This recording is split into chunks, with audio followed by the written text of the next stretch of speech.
29 days, 10 teams, 1 trophy. Tonight, that trophy goes on the line when Australia and New Zealand clash in the final of the Rugby League World Cup. The Kangaroos have strolled into the final, beating all comers with consummate ease. And now Bolau will launch himself. They look pretty pumped. They look pretty confident. Slater off his left, Slater off his right, and Slater scored. They put on a show at the Telstra Dome. The Kiwis have had some nervous moments along the way, but still enter the showpiece match with the momentum of 3 straight wins. And there's the big cutout ball, the money ball. Oh, super play, super vision. Vatuvei for a hat-trick. He's got there. Here come the Kiwis. Oh, Harrison pulls for a hole. Great bit of footwork. He blows this game wide open. 2 teams and 1 game. That's all that is left to find out who will be crowned world champions. Brisbane City, the centre of the Rugby League World tonight, November 22nd, 2008, and all eyes on the Rugby League World Cup, the 13th time this trophy will be played for between the 2 best nations, arguably, in Rugby League, New Zealand and Australia. It is all on from Suncorp, the World Cup final, the Kangaroos against the Kiwis. And how good does it feel, New Zealand, because it's been a very exciting week.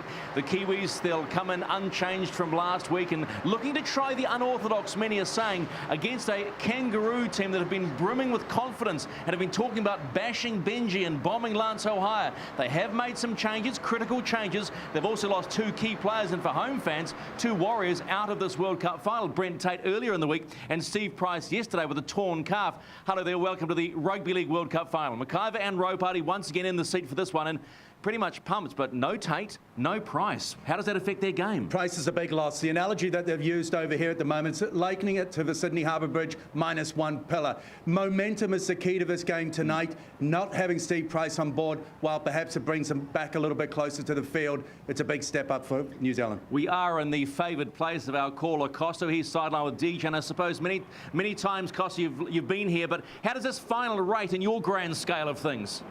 Stephen, I tell you what, biggest game I've done since the 2002 Grand Final. A man who knows all about Grand Finals, big match atmosphere, World Cup campaigns. Chuck Halligan, what's going through the minds of the players as we speak? Well, I hope there's a calming influence in there. I just spoke to the team manager and Gordon Gibbons, and I said, how is it in the changing shed there? He said, DJ, it's very calm. Calm, just like it is before the storm. And then the players come out. Manu Vatuvei killed his first bomb of the night, so they're getting their little skills prepared, which is a good sign. This the 54-year gap since the first World Cup final, of course, and for many players, a lot of these younger players, not sure if they realise, it's a once-in-a-lifetime opportunity. It is a huge opportunity. Written off as well, Australians go in as huge favourites into this match, but we're expecting, some sort of ambush from the Kiwis. I tell you what we were expecting was a storm in storm-ravaged Brisbane all week, and I tell you what, I'm no meteorologist, but right above me, above the cauldron right now, clear skies in the River City, no storm, let's get it on. Yes, that probably will favour the Kangaroos, who come in as unbackable favourites into this World Cup final, who've had a pretty good run to the big show. Australia started their campaign with a 30-6 win over New Zealand at the official opening of the World Cup. They then travelled to Melbourne and put 50 on a disappointing England.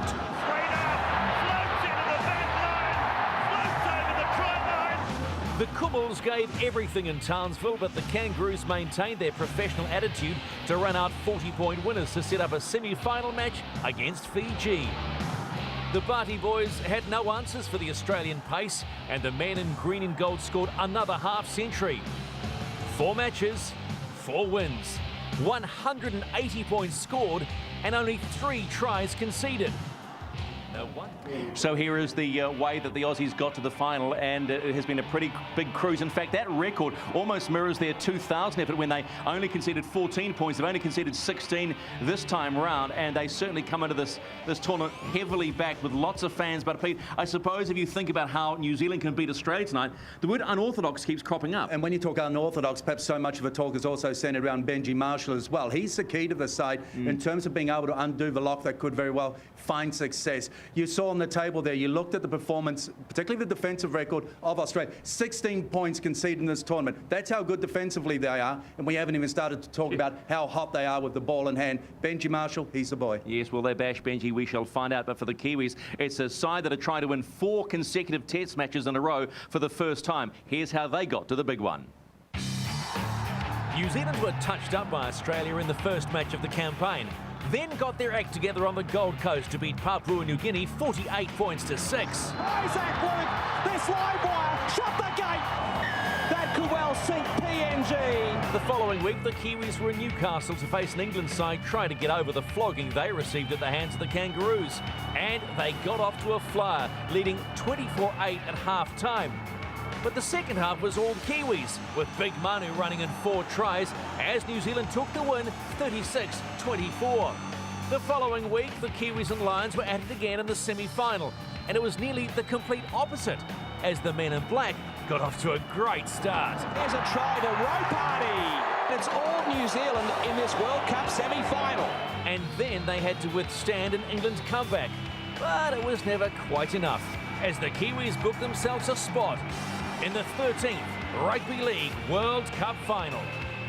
Which you are watching live on Sky Sport as we head to around a 10 o'clock kickoff at home, and that's how they started. Not the best way to start, but I was talking to one of the Kiwi staff after that first game, and Peter, they simply said to me, yeah, okay, we can afford to lose this one. It's the big one tonight, the Rugby League World Cup final. If we make it, which they have done, that really does count. And they've made it quite clear as well that they're not here to come second. Throughout this tournament, we've talked about improvement. Each week we're seeing a little bit more. And again tonight, well, tonight is where you've got to turn up to the big dance and you've got to have your game in order. Those who have played, I guess, to their best, they have to play better, and everybody else, well, they need to be at their best. You can sense the tension running around this ground, even in this booth where we are at the moment, because we are building towards a final. On a ground, by the way, that had about a foot of water. It was under a foot of water last night. Such has been the weather here in Queensland that areas are in disaster control mode. The Kiwis come into this with a pretty strong lineup, the one they believe can actually do the job. Hohaia, Perrott, Mannering and Ropati in the centres, Vatuve, Marshall and Feen. Kalis, and arguably his last ever World Cup appearance, Lulawai and Blair complete the front row.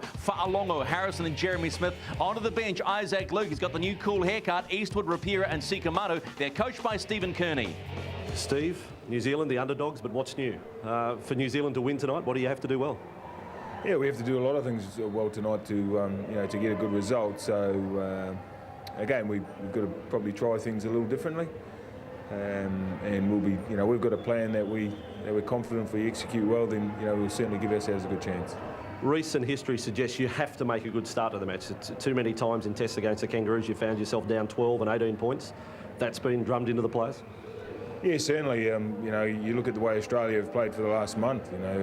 They've skipped away to very impressive starts, and it's very hard to come back up once you're 12, 18 points down. So that has been a focus this week, but we know we've got to make sure we continue that for an 80-minute period because. As you've mentioned, they're a very good side, and we have to do things well tonight to get a result. Well, just finally, this is the biggest match of your very short coaching career. What's the last thing you say to the players tonight? Yeah, I mean it's a great occasion. We're playing in front of a packed house, and for them to enjoy it. It is a special occasion, and that's that'll be certainly my final message is to make sure they enjoy the night. Well, Steve, the Kiwis deserve their spot in the final. All the best. Thank you. Cheers, mate. And some things never change in the game of rugby league. Plenty of talk about being unorthodox, but you've got to earn the right to go wide. You've got to go through them first. But look to the start. This perhaps won't win you the game in the opening 20 minutes, but it'll certainly go a long way to ensuring that you don't lose it. The start, that'll tell you about whether or not they're here to play. Yeah, last 4 matches against the Kangaroos, the Kiwis have failed to score in the first half, so we watch that one with interest as we look at a changed Australian lineup, but does it matter? Are they any lesser? Are they any weaker? Slater, Monaghan's played every minute of the tournament. Inglis, Folau and Williams comes in for Tate. Lockyer in test number 45, second on the all-time Australian list. Thurston and Kite, Smith, Sivanasiva, Stewart, Lafranc and Gallen passed on the cork thigh. Hunt, Tupou, Fitzgibbon, and the surprise to many, Wattsmo in 22 instead of Perry. They are coached by Ricky Stewart. Ricky, it's been a wonderful tournament for the Kangaroos, but I guess you'll feel like you've achieved nothing if you don't win tonight. Yeah, 100% correct, Vossi. And we've spoken about that too. The guys have been outstanding in their performances and their attitude right throughout the week, preparing for each test match. But unfortunately, it all hinges on tonight's result. some scintillating attack, but the amazing stat, 3 tries conceded in the tournament. Defence, is that the first thing that you worked on going into tonight's final? No, not really. It's it's something we've spoken about all series. That comes a lot from the attitude, the tough attitude the players have got. But we did do a lot of work on defence this week. Fortunately, the players have they've bonded to it very quickly too. We know that we've got to be very smart around the ruck tonight. We know Benji Marshall's a big threat to us, so we've got to be really on in regards to our defence. But we've also got to score points, and we've got a very good attacking team. But we need to make sure it's on song tonight. Going back to your first question, that tonight's the dictator of all results, and it's going to hinge on who wins the game tonight. And finally, Ricky, just on the changes you've had to make, as disappointed as you are for Brent Tate and Steve Price, you must feel something for Anthony Watmough and David Williams, a chance to complete an amazing year. Well, I know what it feels like, because it happens to a lot of players. It's happened to myself, and it's unfortunate for other people, but then you get the chance, and it's fortunate for you, and you take the jersey and do everything you possibly can to make sure you can keep it. All right, well done so far. Good luck tonight. Thanks very much, Fozzie. And in the local Courier Mail, the newspaper here in Brisbane this morning, the ARL have suggested if Ricky and the Kangaroos win tonight, it's a job for life for coach Ricky Stewart. But how do you beat the Kangaroos? Well, here's DJ and Ropo's thoughts on that. And Stephen, and understandably so as well, white-hot favourites they are. Many suggesting that this is arguably the best green and gold side that they've seen for a long time. That says a lot. But tonight for New Zealand to have success, well, they've got to make Australia uncomfortable. And DJ, for me, that starts with momentum. Well, they need to start their sets with momentum. Of course, Perrott will get it going after a run from Kalis to start the match, but then Luluai comes into it. He needs to run and then find someone on the end of it so that they can play the ball. Thomas can then run again, then shift it to Benji. That's unorthodox attack. Quick play the balls, being able to resist finding yourself facing up to a set defensive line. If you do that physically, they'll smash it. You've got to be able to change your point of attack and then go to our D game. This is where it all starts. We've got to put plenty of numbers into the tackle. We've got to slow them down. I want to see Manu Vatuvai and Perrott on the outside play a really narrow game. This will stop the pass, hopefully, from Lockyer and Thurston. If they can do that, forget about the numbers on the outside and arrive when the ball and the man come together, we can stop them. The accuracy of our defensive game has to be spot on. We've got to resist. We've got to be able to take away the offloads. They're very good at it, and what we've seen throughout this tournament, plenty of width, and once they get to Lockyer and Thurston, our kick D, that has to be spot on. Our kick D will be spot on tonight. They would have done a lot of work on it all week. Now Thurston, watch him on the show and go. He's the best at it in the game, and guess who'll be on the inside when he does? It'll be Billy Slater. Then we go to territory. We've got to be able to play the right end of the park. We've got to find something. We don't have a kicking game that can compete with Australia, hands down. Smith out of the 9 position in Origin 1 this year. New South Wales smothered him. Didn't get a kick on his left-hand side. We need to do that. And in our game, well, when we get to the middle of the field, no point putting up a bomb unless there's someone contesting. Okay, and we've been talking about all week. Plenty of pressure on the back three in terms of receiving the kicks, but it's about Benji magic tonight. It needs to come to the fore. We've all wanted him to do so well at this World Cup, and tonight he gets another opportunity. He can't do it on his own. He's shown us some glimpses. I want players inside and out him. I want to see him handle the ball the most at the back end of the set of sixes. He can shift across the face of the right. Somebody needs to find the hole. So, Stephen, whatever they do tonight, more importantly, those who've been playing at their best need to be better, and everybody else, they need to be at their best. Thank you, boys. Nice job. How about some other rugby league icons with their thoughts on how this one might unfold at the inaugural Rugby League International Awards due on Monday night? We asked their thoughts on who might get this one. The Kiwis, expectation, they're underdogs. They can be fairly relaxed in their preparation. All the pressure's on the Australian side. Anything can happen in a final, and just got to get out there and put your best foot forward. Make sure that you compete. Every play you're in, and the bounce of the ball might go your way. Well, you have a look at the way that the Australians have been upset in a couple of games. It hasn't ended up on the final scoreboard, but Australia were well in control of a game that they played against England in Melbourne. Did that pretty well. It was 16 points. I think they were leading at one stage, and then the Poms started to throw the ball around. There was no structured attack about it. It was just do your best, and the Australians they cracked. The Pommies got a try, and I think the Kiwis are quite capable of doing that as well. And when you got Benji Marshall in the side, a guy that can create something out of nothing, well then anything's up for the decision. 3 years ago, Tri-Nations final, Ellen Road, the Aussies were just going to walk it. I think it was 24-0 to the Kiwis. Oh boy, did that sound sweet if you're a New Zealander? Of course it was. when you're given no chance, it's amazing how the underdog can come up and bite you on your backside. I think you've got to go for the pack. I think when you come over here and you play Australia, I think anybody who's played against them will tell you you've got to stand up, you've got to look them in the eye, and you don't walk over me. I'm going for you. And I think they've got to go for that pack. Without disrespecting anybody, I think the front row is very strong, but I think the back row is a little bit like that for an Australian pack. I think you've got to go in there, I think you've got to mix it, I think you've got to upset them, and you've got to stop them laying the platform for Thurston and Lockyer. And if you can do that, you'll be halfway there. League legend Mark Graham delivered the shirts last night to the team, and he gave them a stirring emotional speech. Look to the start. That's where it's all going to happen this afternoon. Some little differences, they suggest. All right, get ready, New Zealand. Two countries are about to go to battle in Brisbane and Suncorp Stadium, the 13th Rugby League World Cup final. You are a part of it live on Sky Sport as we bring you memories of a lot of colour down under in 08.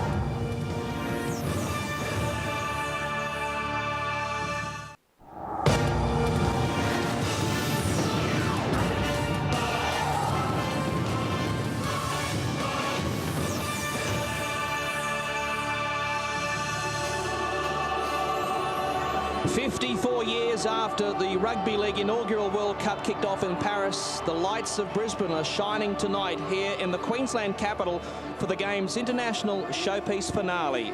First time ever that the Rugby League World Cup's been staged here in the Queensland capital. We are live from the place that I referred to as the Cauldron, Suncorp Stadium. It's the final of the 2008 Rugby League World Cup. It's the Kiwis up against the Kangaroos. The Green and Golds, 9-time winners of this tournament, and New Zealand conversely looking to break their duck after getting through, brushing aside England in last weekend's semi-final. Final instructions from coach Stephen Kearney, but the Australians Daryl Halligan understandably raging hot favourites for this one. Plenty of thought around the Queensland area that Australian will romp in with this one. Plenty of functions also around Suncorp Stadium. Just over at one with 1,000 people in it. They weren't too happy to see a Kiwi there. Their lineup is like this. This is how it looks, and there is a change, of course. No Brent Tate, nor his brother-in-law. The two Warriors, Tate and Price, are missing because of injury. Kite comes off the bench in 15. And look at that bench. Watmo is the replacement player. There is no specialist prop forward on the bench for coach Ricky Stewart. The captain, Darren Lockyer. And all New South Wales back row predominantly dominated by Queenslanders, this team, especially out wide. Slater, the big guys in the middle, they look like two Meningas. Folau and Inglis, they will be very, very hard to contain. We've just seen big chicken George Mel Meninga and the team of the century, the Australian team of the century, being paraded before the faithful here. Let's have a look at the Kiwi side for this one. A lot of pressure on Marshall in the six tonight. Feen in good form, Kalis to lead from the front as usual. And they are as per the program, and the coach, of course, is Stephen Kearney. Nothing new to what we've seen over the last couple of weeks, really, in the squad. The rise of Stephen Kearney as a coach. Any job that is mentioned in the NRL now, Stephen Kearney's name is aligned to it. Here, his biggest task today, a World Cup final. Well, it's been a long time between drinks for the men in black. They have, in fact, won here since 1987. I reckon, Peter Roparty, you were still at the peak of your powers. Come on in, your sideline tonight. And there's an interesting shot right now with Darren Lockyer addressing the side. He was quite vocal throughout the week about recognising that time catches up on all and how important these next matches could be, because they could very well be your last. And what a way. He's been an absolute champion, not only for Australia, but for his state, Queensland, and for his club side, Brisbane, as well. This is fitting, and this tells a lot. When you look at pictures, you know Australia, they're up for it. When you look at the start, New Zealand has not scored more than 6 points in the last 8 tests between themselves and Australia. Now, the first quarter, you certainly can't win a game of footy, but you can go a long way towards losing it. The start is so important tonight. if New Zealand is going to be anywhere of a chance in this battle. Great pictures here of the Cauldron, the holy mecca of rugby league. Wonderful venue, former graveyard, state-of-the-art venue, and a sellout crowd for this one in a storm-ravaged Brisbane. No sign of the Storms tonight. They tell me the radars look okay. The fans, they will please them, no doubt. And the Kangaroos, I'm sure they'll be relishing a dry track. Marvellous pictures we saw before of Darren Lockyer addressing his team. Of course, many a test under him. Was it a swan song? A fly on the wall. Would love to know what was coming out of those lips of Darren Lockyer. Marvellous player. And it's been a late walk up here, Costo. It is filled in the last 5 minutes, predominantly green and gold. That is no surprise. They've come from far and wide for this. We heard from Nathan Feen post-match last week. He had relatives coming down from the north of Queensland. They've come from far and wide. Sprinkling of the Barmy Army, who would have been disappointed not to see their side go round here tonight. And just on Lockyer, it's his 45th game for the Kangaroos, equal second all-time with the great Changa Langlands, and Meninga, the only man in front of him, on 46. That is some big stat. And when you talk about nerves and anticipation for perhaps one of the biggest games that many of these young players here are going to face up for tonight. I just spoke moments ago to Jason Nightingale. Too nervous to stay in the dressing room. Too nervous to stay and be part of something which is very, very special. David Fa'alongo, he's been playing big as the tournament's gone on. Look to a big performance from him. Simon Mannering in picture as well. But again, as we saw in the Australian dressing rooms, some telling moments through the words of Darren Lockyer. Here, through silence and perhaps through prayer, something special. It'll need something special tonight, no doubt about that, from this Kiwi side. The odds stacked against them, but they've been there before. You go back to 83 under Graham Lowe at this very venue, and of course in 87 under Tank Gordon, and even more recently, of course, in 2005 at Allen Road, when they were given no chance whatsoever, and the form guide went well and truly out the window. And here in Queensland, they've become accustomed to upsets really since the birth of Origin here 28 years ago, seeing the underdog conjure up the unthinkable. As you run through the teams and look at the personnel individually, we can't beat them. Collectively, possibly we can. Sad sights here. That's Bob Fulton. Of course, the legends of the Australian team for 100 years have been led around. Well, it's one of the members of the team of the century. I suspect it could be Changa Langlands, man I just was comparing to in relation to Darren Lockyer, and Bob Fulton, rugby league immortal, showing a lot of concern for his dear friend. Let's hope all is well there. Let's watch the two captains bring them out, Lockyer and Kalis. Kangaroos and Kiwis here for the World Cup final of 08.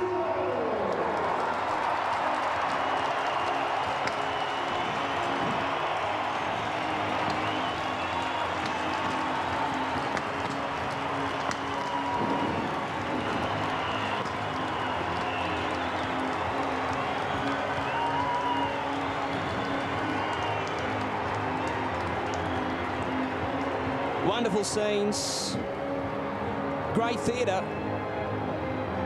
and we saw the original king just a moment ago in Wally Lewis gracing the ground. Huge roar went up, and I dare say Darren Lockyer is justifiably the king of this new millennium. Hometown hero, will this be his green and gold swan song on home soil, particularly in this day and age of players heading to the UK? Once in a lifetime opportunity for both teams tonight as they form here for the respective national anthems.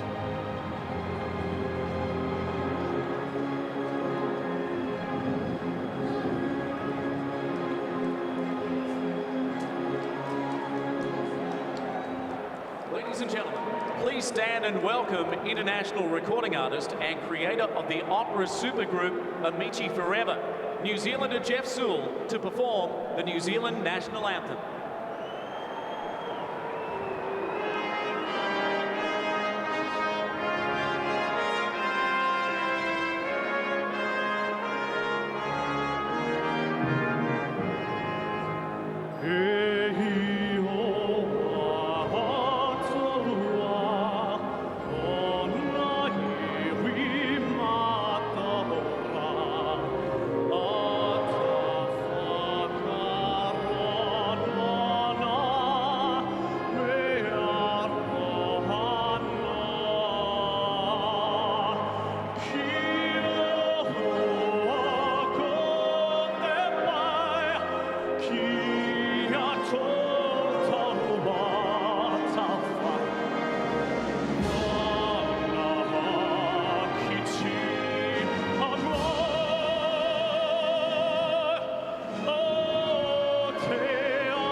expats pumped up. You see the trophy there. It was lost in a dump in the UK for 20 years. It's certainly looking pretty tonight, as is Suncorp Stadium, as we now get set for Advance Australia Fair.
Well, in this part of the world, they love their Broncos, they love their Maroons, and they sure do love their Kangaroos.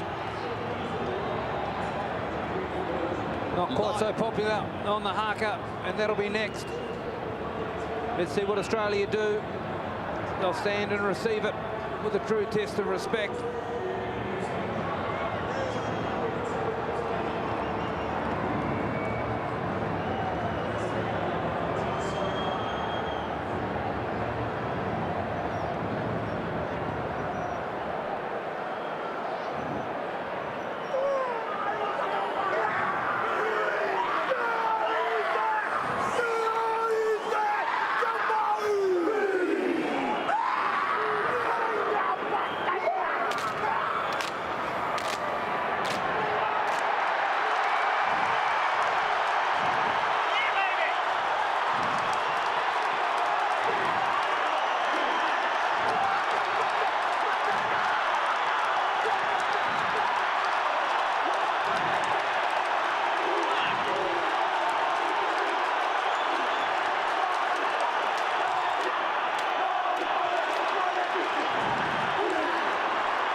Well, haven't we seen some antics, some pre-match antics throughout this tournament over the past 29 days?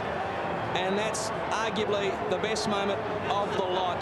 The challenge issued, and the Australians, Daryl Halligan, responding in kind. And that's how it's done. When someone throws down a challenge to you, you throw it straight back at them. Australia advancing right up to the halfway line, and New Zealand continuing their march. Ashley Klein from the north of England is the man in charge, keeping in mind he is Aussie born and bred from Sydney's western suburbs. The Kangaroos will get us underway off the boot. The golden boot of Darren Lockyer. Kangaroos defending the southern end of the ground, the Milton Road end of the ground. Let's get set for 80 minutes of pace, power and passion. The World Cup final is underway, and it's Blair who gets collared, monstered, somehow offloads in traffic. What a rip-roaring start in the opening 20 seconds. Suspect tackle it was. So Ashley Klein giving players, at least the Australians, some liberties already. And now the New Zealanders just beyond the 30 on this opening set. Kalis, the captain, to play it back. And now zipping away Sam Perrott.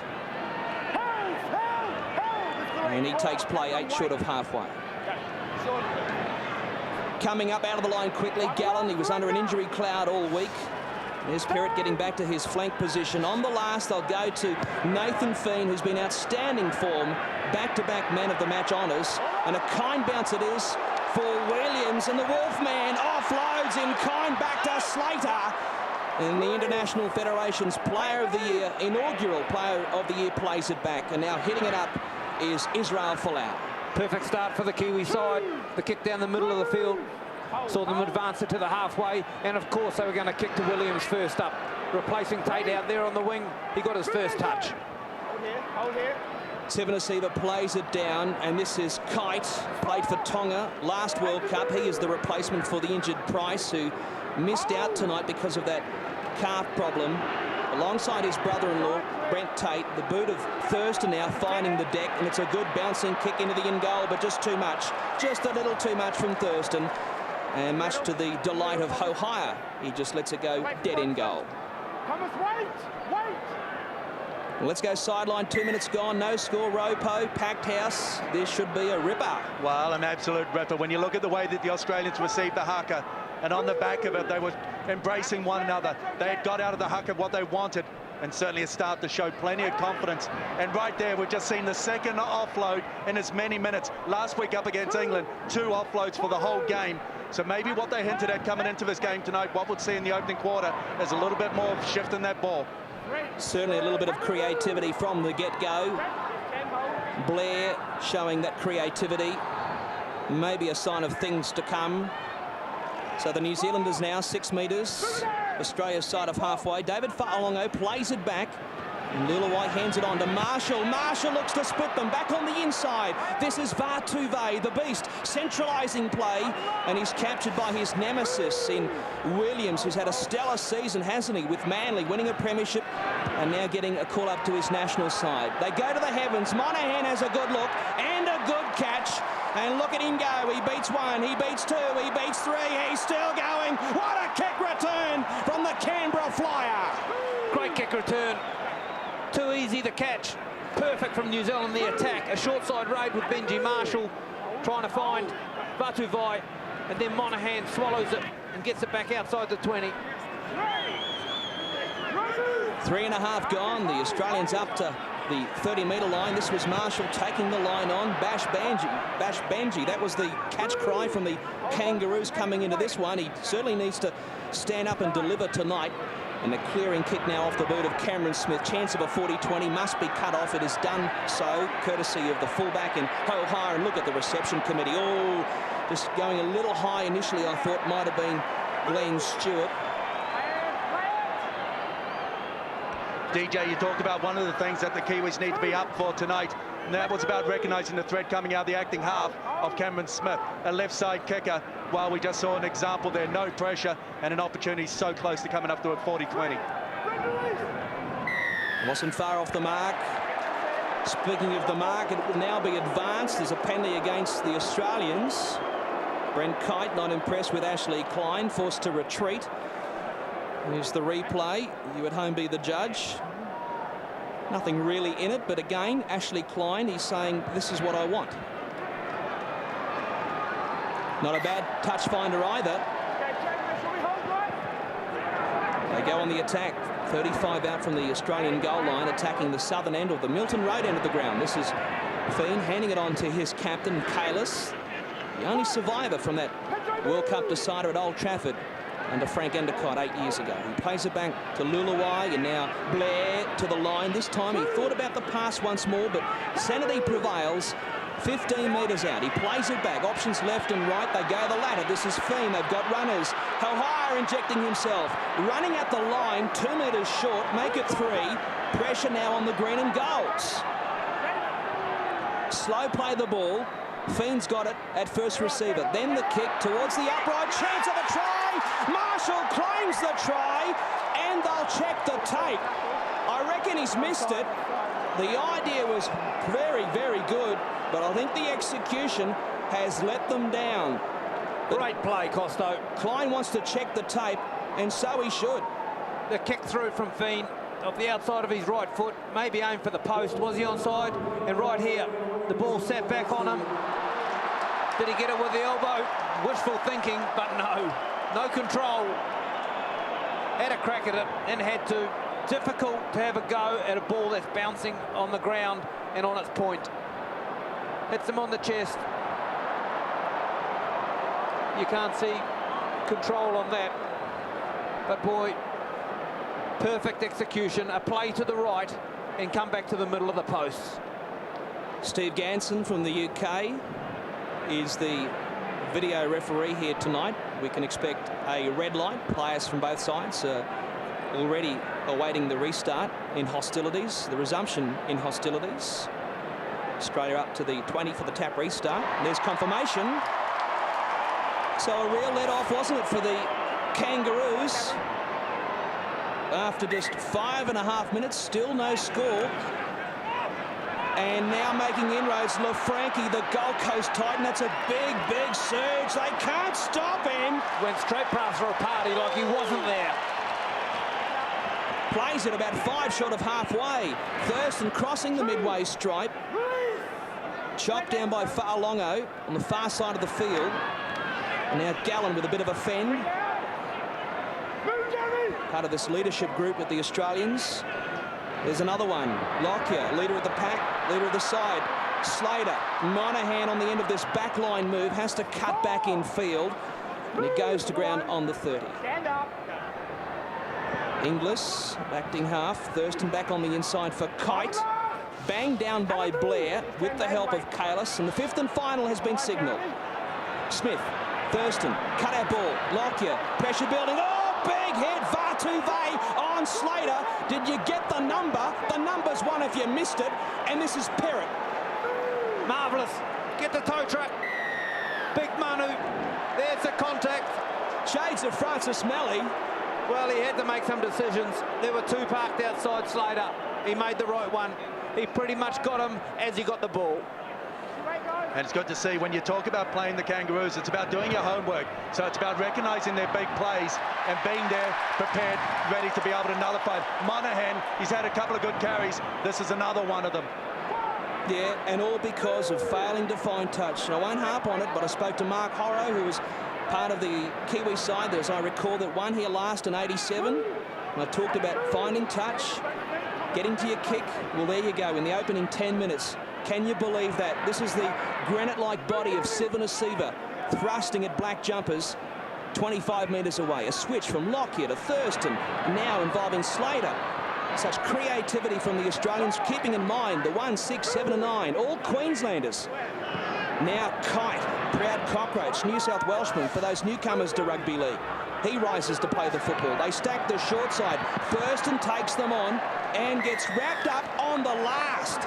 Great defence from the men in black. Good defence. Israel Folau, who plays on the right side, had actually drifted over to the left side. They were trying to put Inglis and Folau together in a backline movement down the left-hand channel. And in the end, he wasn't required, so Thurston took it to the line. Good D, attacking everywhere. Blair, his turn. This time he'll hold it. 2 hit-ups, 2 offloads. So the New Zealanders now with Marshall. And there was a little bit of criticism. In fact, let's rephrase it. There was a hell of a lot of criticism coming his way in terms of how many times he didn't take the line on last time these two sides went round in the opening weekend of the tournament. Kalis plays it back. They go to Fiend. He launches the kick between fullback and winger. It's a big, big kick to, will it pull up? Bouncing ball, just too deep. Did well, Nathan Fiend. There's a little bit of pressure on him.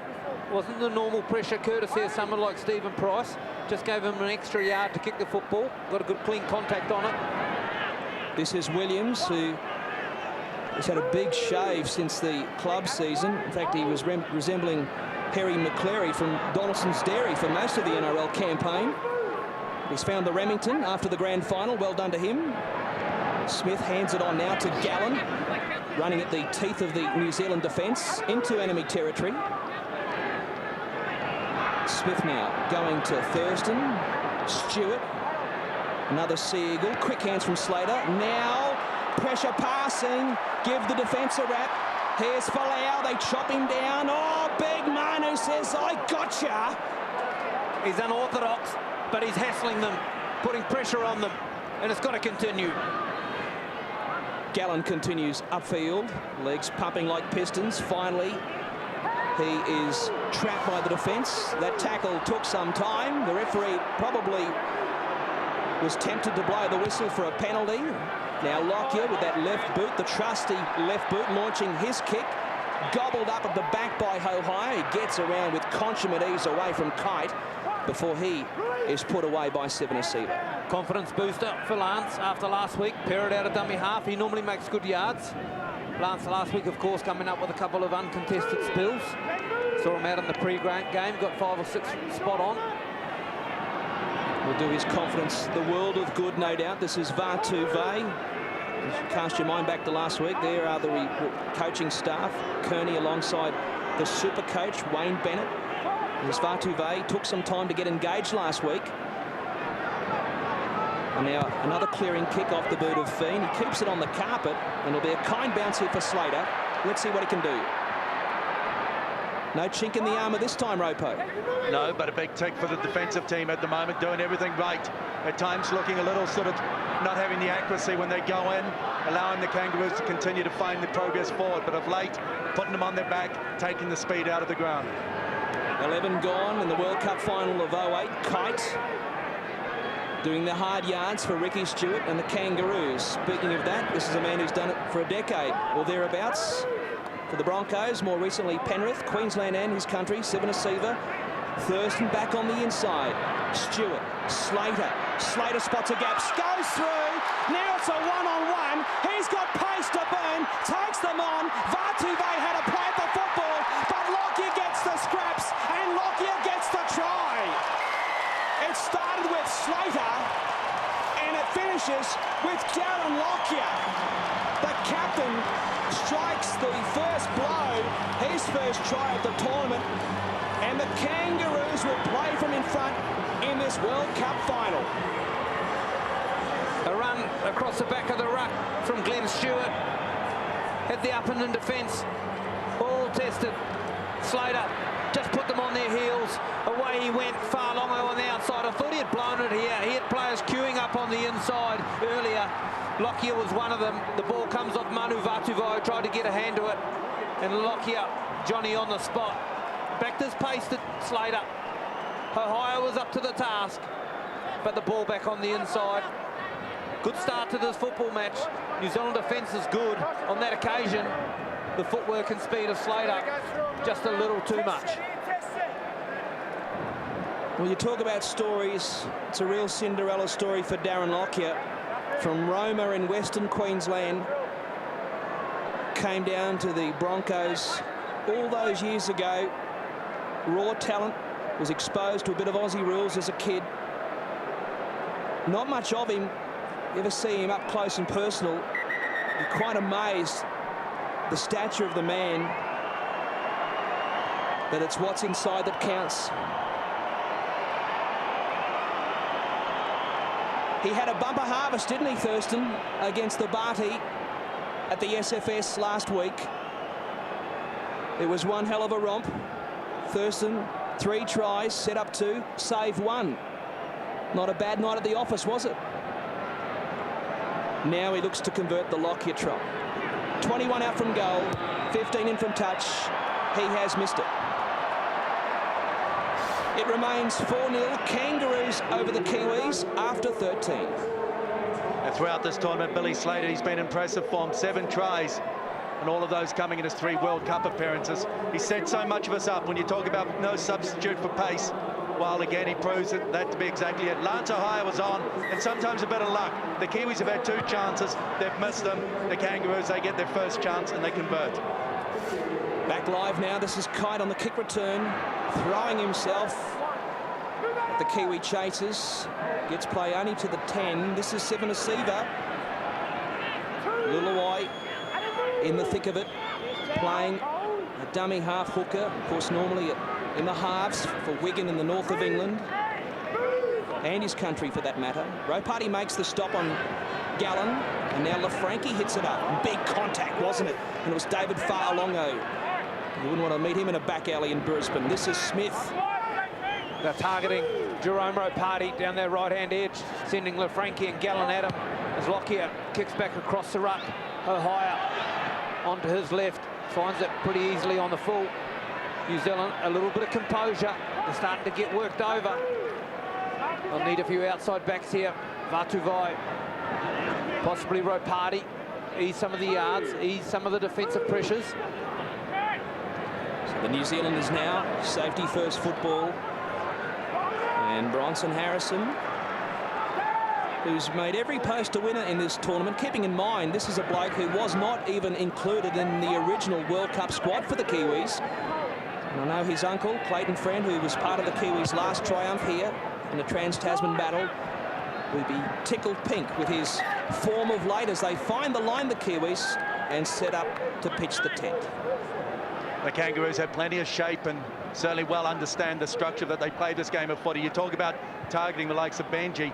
There's more of an insistence that you keep on going down the short side, knowing that when it's ready, they've got a back line that's deep, it's wide, and what has perhaps been demonstrated throughout this tournament, their biggest threat is when they're able to get it to the centres, when you get Inglis or you get Folau in full flight, and even Monaghan on the back of it. So they're a patient football side. They keep dragging, playing the short side, then set it up.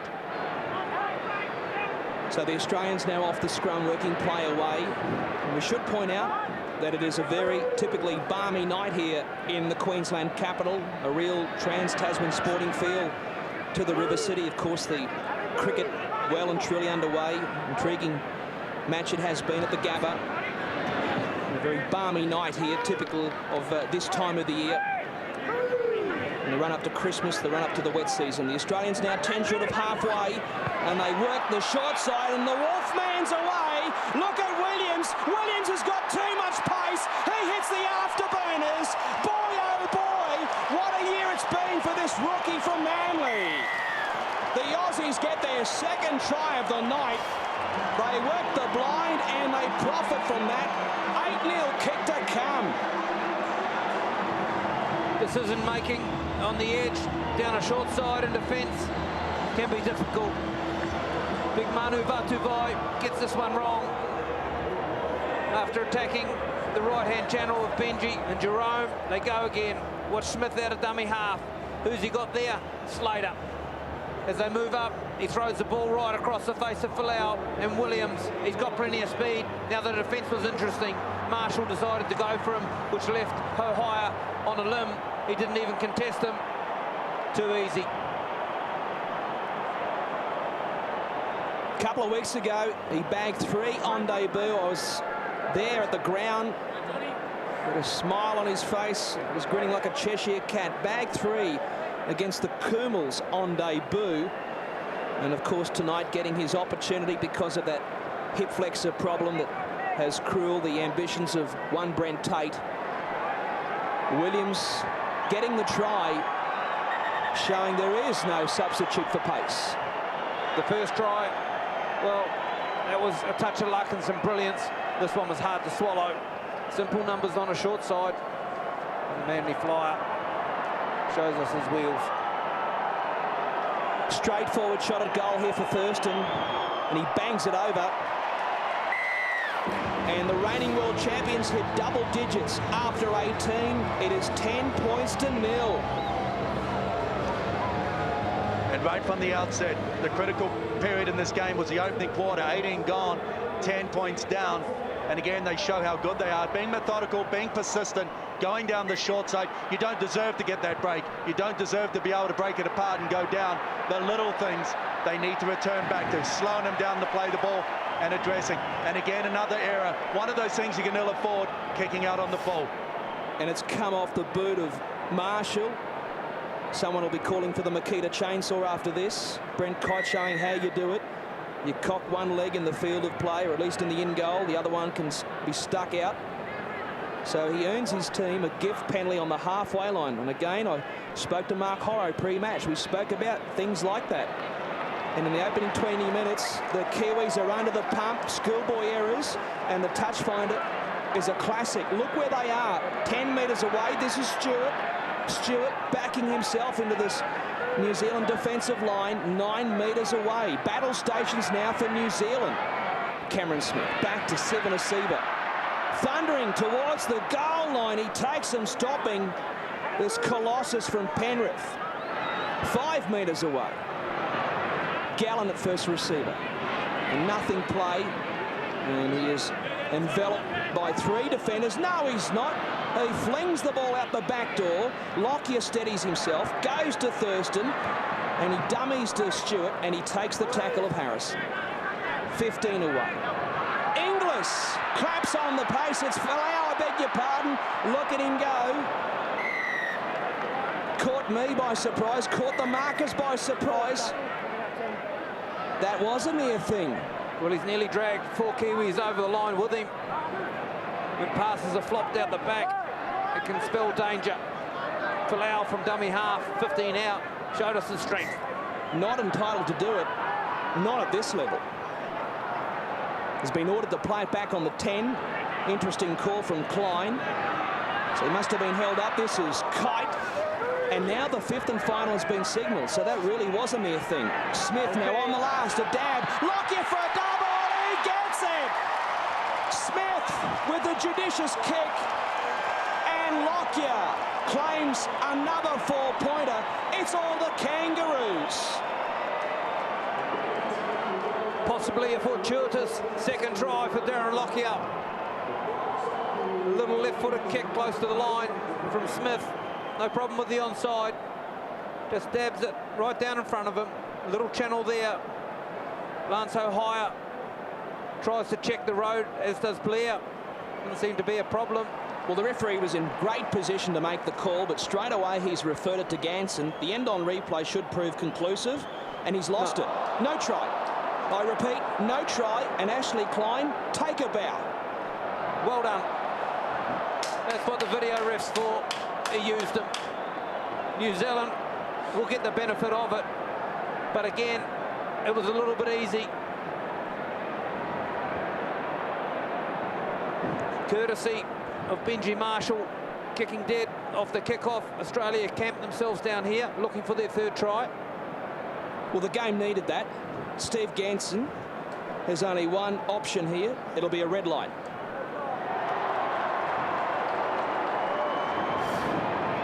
And the second occasion Cameron Smith has got involved, looking at the left foot, and again nearly finding a result. They need to be able to take the progress out of them. And let's hope that this result, and the way it's flowing at the moment, doesn't require a half-time talk to arrest the slide. They need to find some answers, and they need to find them quick. Well, if we had Panasonic Cup football, we'd have quarter time, and the Kiwis would be copping a blast. 40 minutes either way, though, in this arena. Lucas on the ground. He's relieved Thomas Luluwai. There he is, scooping the ball up, serving it up for Fa'alongo. Blair also getting a spell, hence the arrival of Sam Rapira. They dummy to Rapira, and they go to Kalis instead, and it's Fitzgibbon, the freshman on in 17, making the tackle. On the last, they go to Feen at second receiver. On the deck, the ball bouncing around. Monahan has to scamper. He'll have to play at it. No, he won't. No, he won't. Cool as a cucumber. And that's an excellent result. Or did he force it? He has forced it. Well, from up in the box here, I thought he had it all under control. A last-minute decision to grab it. There, the ball hadn't gone dead, and he's standing with his foot in touch. Good call. Great kick. I was just about to ask Nathan Feen to throw it up and contest the football, because when we haven't contested the football, Monahan's brought it back with ease, but he found the right length. Sensational result for New Zealand. Big restart from the Aussies, and here comes Kalis. LaFranchi and Folau and Fitzgibbon all combining. Here's Rapira, his first touch. Nice hairstyle. Great run. That's what we need. Smith hits it up. Tackled on the 20-metre line. There's Sam Rapira, direct from the barber shop here in Brisbane. Luke distributing the ball to Marshall, holding up the pass for Fa'alongo, who sucks in 3 defenders, principally Folau. Now Benji looking to weave his magic, goes to Rapira, and Feen threading the needle. Oh, chance out wide for Perrott, bouncing ball. Could have gone anywhere. They'll get 6 more, the Kiwis. Entertaining. You watch this kick. He knows Perrett's out there. Monahan will try and cover it up, and it's anyone's. Batted out. Who'd that come off? What's come off? Mannering thinks he's got one. I think it's come off Perrott initially. It certainly has. certainly being forced by Monaghan. And the Australians are questioning the decision here, but Klein is insisting we've got to restart them under the horns. Big kick from Lockyer again. And it's Vartuve. Look at him wind up. Wish I had a clock like that. The old-fashioned variety, that is. So New Zealand now. Some heavy contact once more. It was Luke, I think, on the receiving end on that occasion. Now Kalis will be trapped by Fitzgibbon and Stewart and Cameron Smith. They peel off one by one. Luke going to Feen. Bodies in motion. And Harrison goes to ground. Stopped by Sevenasiva, 12 metres shy of the goal line. Smith takes them on. Smith, a barnstorming effort. That's how you do it. The lock forward's gone straight through them. The Australians found wanting soft defence right up Main Street, and the Kiwis are on the board at the Cauldron. Who was going to do it? We were starting to look for Vartuve or a parent at the end of the line. And the lock forward in Smith. We know he's got some footwork. They set it up as they come back to the left. Didn't need anyone at all. Straight through. Attention on one of his runners. Gurney gets up for sure. Even Wayne Bennett. A little bit of emotion there. It's rubbing off. Settle down, Betty. Settle down. Long way to go. Just when you were thinking who was going to bust this Australian line, Jeremy Smith's name didn't particularly come on the radar. Ruben Wiki gets with him. A noted defensive player, really, as Isaac Luke, who had come onto the field a few minutes ago to replace Luluwai, will line up this kick. And Jeremy Smith showing the form that's lured him to St George Illawarra to play under Bennett in 2009. The kick from Luke is successful, and after 25, it's game on. Australia 10, New Zealand 6. No, he's been in wonderful form, Jeremy Smith. Certainly has the ability to put his nose through the line and often looks for an overload. But here he gets a little bit of a push through, just enough to find his way over and get the four-pointer. And when you talk about Bennett, how happy he is, let's not forget last time, 2005, he was on the receiving end of a result there by the Kiwis. Back live once more, and Lasso higher. Give him a shovel.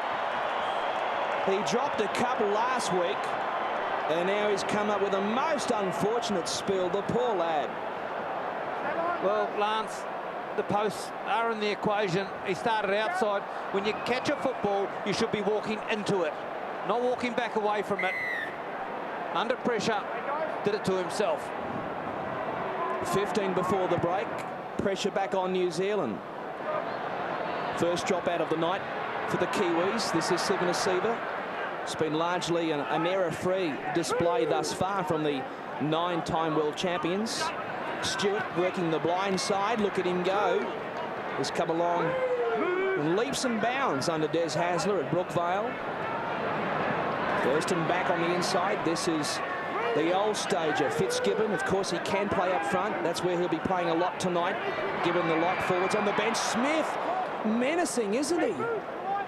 8 metres away, attacking the Caxton Street end of the ground. Lockyer's got it, holds up the pass. Oh, smothering tackle from Harrison.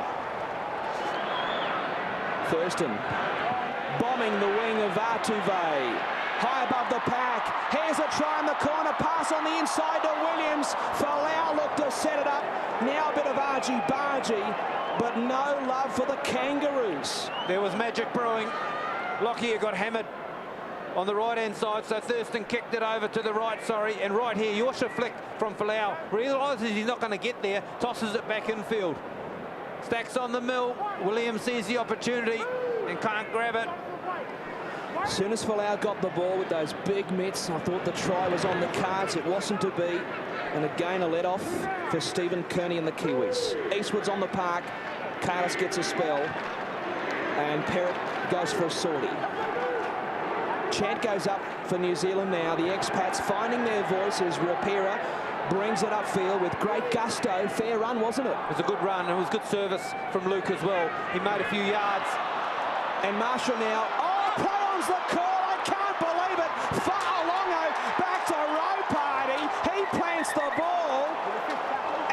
claims the try. They reckon the ball's been knocked out by a kangaroo. They play to the whistle, and we will check the tape. Has to be, for sure. Benji Marshall, after some good lead-up work from Rapira, Luke throws a step on, a hand comes out and rips it out, well, stripped. It's certainly been shot out as if it's come out of a cannon. Well, we go silent. To be ripped out like that? Well, technically, was it a one-on-one or was it a two-on-one? Either way, play on, ripped out. Well, that's fair enough. Kiwi score. I've got nothing. Play to the whistle. It's 10-10. I'll just go to the back of the room. I thought, from first impressions, I thought he's overcooked it here, and I think just about everyone here at the Cauldron thought exactly that. But they've had a play at the football, they've had a good chop at the football, and the grounding's perfect. It's his birthday tomorrow. They can't deny Row Party. Move it forward. It'll be his birthday this evening. 3 tries have been certainly within his capability. In the past, we know that he can get across the line. If he gets 1, he can get a sniff, get 2, then 3. He's got 1 on the board here, surely, Row Party, yes.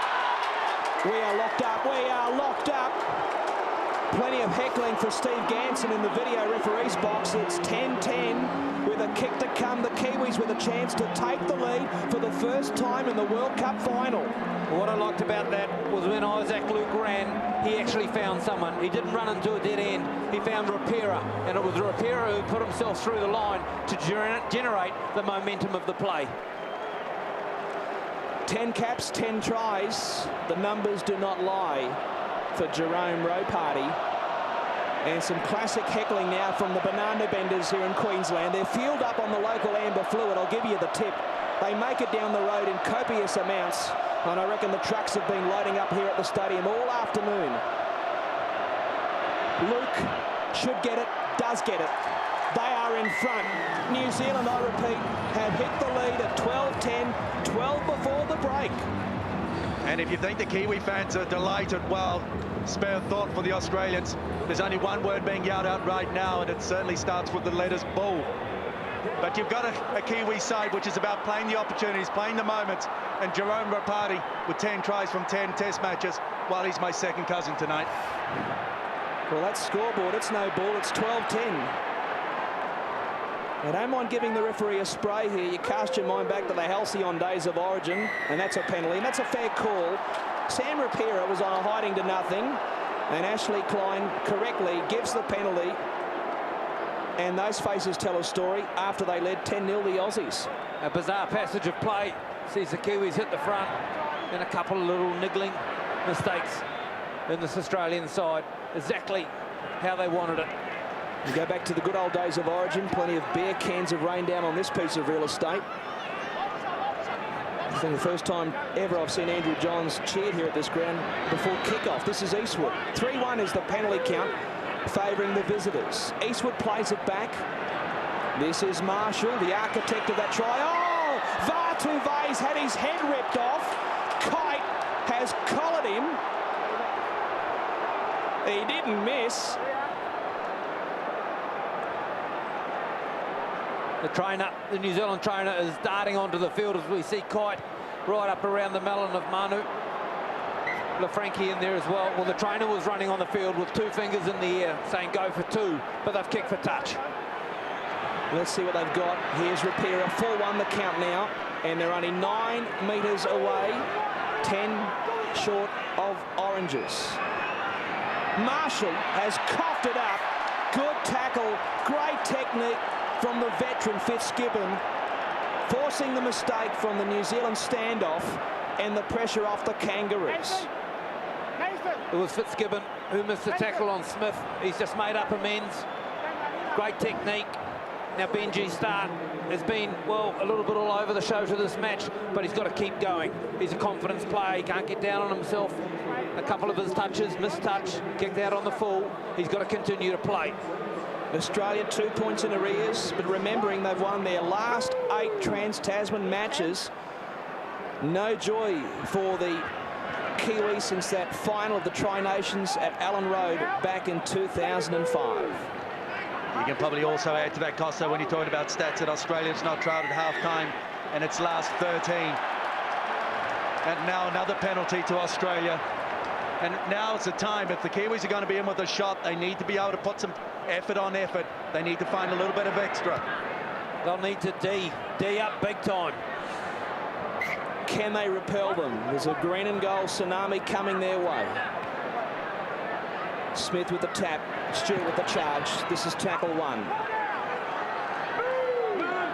Mannering there, making the stop. Thurston giving it on to Fitzgibbon,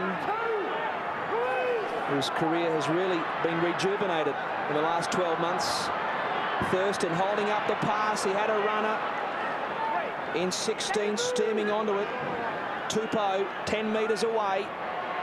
Not sure what's going on here with the Australians. They look rudderless on this play. Thurston is easy meat for the defence. Stop by Fa'alongo. Lockyer, cut out ball. Stewart can't pop it out the back, and the last has been signalled. Smith to Thurston, and now the kick. Vatuve has to shut it down. He can't get the ball. The ball's gone loose. Ropati kicks it away, and it's a knock-on against the Aussies. He did well, big Manu. That isolated Manu and Folau. What about these two big giants going at it? Folau gets up and above, but just the contest. Oh, and the landing, you wouldn't want to be underneath it. But in that set of 6, Kite got in the road. Thurston wanted the ball, and the front row of Kite got in the road for this Australian side to disrupt it. No landing gear on that occasion. Nose hit the tarmac hard, didn't it? Ouch. So New Zealand now with Eastwood off to the Leeds Rhinos to play under Brian Bluey McLennan in 2009. Now it goes to Perrott. He is ragdolled by Tupou. And now zipping away, Luke, who had so much zip, doesn't he, when he comes off the bench, looking to catch the markers. Offside, perhaps. The referee Klein says, let's get on with it. The last now coming up. And it's Nathan Feen providing the kick straight down the throat of Slater, who links up now with Williams. And the Wolfman looks to bust them, but not this time. Pressure on the kicker of Feen. Sees the ball go straight down Slater's throat. Folau trying to get himself into the game. He is dangerous. Where's Inglis? He'll be wanting his turn next. He's had a rather subdued match thus far. This is Fitzgibbon now. 12 short of halfway. Thurston turning it back on the inside for Glenn Stewart. Links up with Kite, straight up the gut, standing and offloading. In traffic, back to Inglis. Cut out ball, goes to LaFranchi, now to Folau. They keep it going. Here's Williams, takes on Vatuve, but there's support provided by Ropati. Those balls from Glenn Stewart back across the ruck are causing New Zealand all sorts in their defence. Kite pops it out the back. Quick hands. Lockyer, Thurston, Tupou. Now across to Watmo in 22. Watmo still going. And Lockyer goes in. And this time he won't be denied. And this time he puts the Aussies back in front. 14 plays, 12-5 before the break. Razzle-dazzle from the world champions. Brilliant try. Just mentioned the run of Stewart across the back of the ruck once again. Puts the defence of New Zealand at 6s and 7s, and then they come to the left. A simple drop-off and offload. Lockyer hands through, and then the run of Watmo. Checks inside, keeps finding players, doesn't deliver it, and then a nice little short ball. The Manly substitute wasn't required to start the match until the withdrawal of Stephen Price. Got a call up. Delivers a nice little short ball. Wouldn't he be happy? His captain in waiting. Right through the line. You betcha, he says, finger in the air. And Lockie gets another.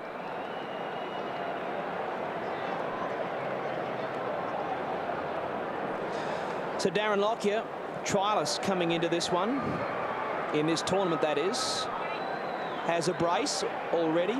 Could have easily been a hat-trick for the captain. Test match number 45 in what has been an amazing career. Thurston nails it. Lockyer applauds. So does the Emus, as they call them. It's 16-12 after 36. There's no doubting the career of Darren Lockyer, one of the best. You've already mentioned his 45th test tonight. Puts him second equal with Graham Langland's, only batted by Mal Meninga sitting on test number 46. But it's the skill of the back rowers, LaFranchi, Watmo, who are able to change position, change the point of attack, and also provide that ideal link between the outside speed. Here's Watmo. Many of the so-called experts thought Josh Perry would have been the man to come up onto the bench. It wasn't to be. And this is Inglis, who gets somewhat of a grapple tackle there. Some groans from a few of the fans here at Suncorp. Sikamanu maybe pushing the envelope. This is Fitzgibbon now, 6 short of halfway.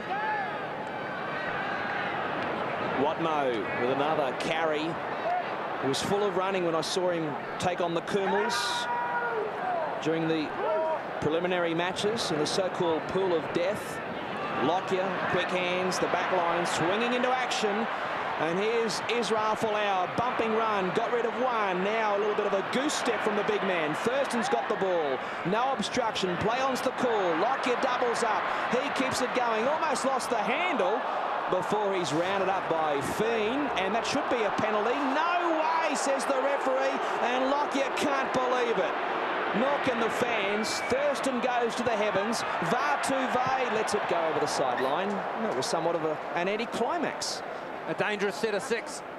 Dangerous through the fact that unable to stop the offloads and the little passes from Lockyer and also Thurston. They've got some attacking in them. If you invite them into a game of touch football without stopping the football, your defensive toll's going to take its toll. So New Zealand now need to just make sure of it now. Some quality carries. Vartuve there would have been sucking in the big ones when that kick was launched. This is Mannering now going to ground. So Oranges not too far away. And when you really look at the scoreboard early on and how New Zealand was travelling, it's not such a bad situation. Kiwis 4 points in arrears after being down 10-zip. You can't call half-time already. You can't clock off. 2 minutes is a big time in a test match of rugby league when you've got an attacking ability the likes of Australia. Marshall will play it back, and New Zealand now with Luke, who's rounded up by his opposite hooker in Cameron Smith. They'll get to their kick here. And not too convincing though, and Slater there just for a second. I thought he might spill it off the boot of Feen. Slater picked off by the chasing team led by Feen. He's really given the Warriors, I think, something to think about despite the imminent return of the great Stacey Jones. Here's Williams coming in from the right wing. Look where he is, not far from our commentary position. Chook, I don't think you did that in your career. Their runs are simple, they're hard, they're just trying to bust the line at every opportunity. They're what makes them so good. They'll play off the back of it. Danger time here. I was just kidding. Don't get too precious. Here's Cameron Smith. He is anything but precious, teasing the marker defence. The Melbourne captain, who of course missed the grand final because of suspension. Tupou takes them on. Oh my goodness, what a shot that was. Big tackle indeed coming in from Sammy Rapira. And now Thurston, all the time under the sun, got the kick away.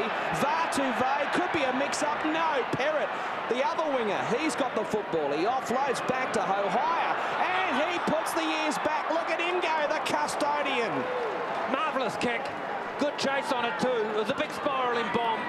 Took it easily, and then to attack back off it. Marvellous. Luke at a dummy half towards halfway, repelled by Fitzgibbon and Lockyer and Kite. Eventually they bring him to ground. 1 metre Australia's side of halfway. Marshall throwing the pass. There goes the half-time siren, and that will see us out. Sikamanu with the final play of the first half, an intriguing first half of the World Cup final. 10-0 to the Aussies at one stage, but at the split, the Kiwis are in this game up to their eyeballs. Australia 16, New Zealand 12 at Suncorp. Stay with us. First half highlights from the Cauldron right after this.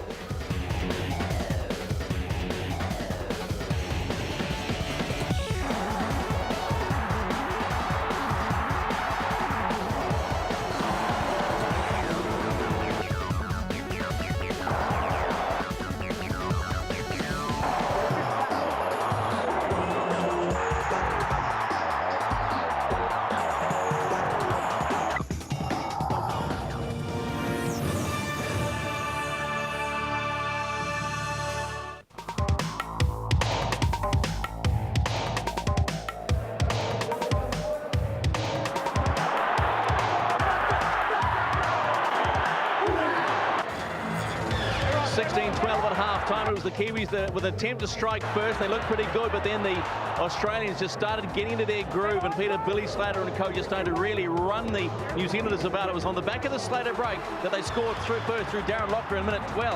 Well, perhaps a little bit of luck, but for most parts of this game, the Kiwi side have been able to do perhaps what they needed to do more importantly, and that was about making life a little uncomfortable.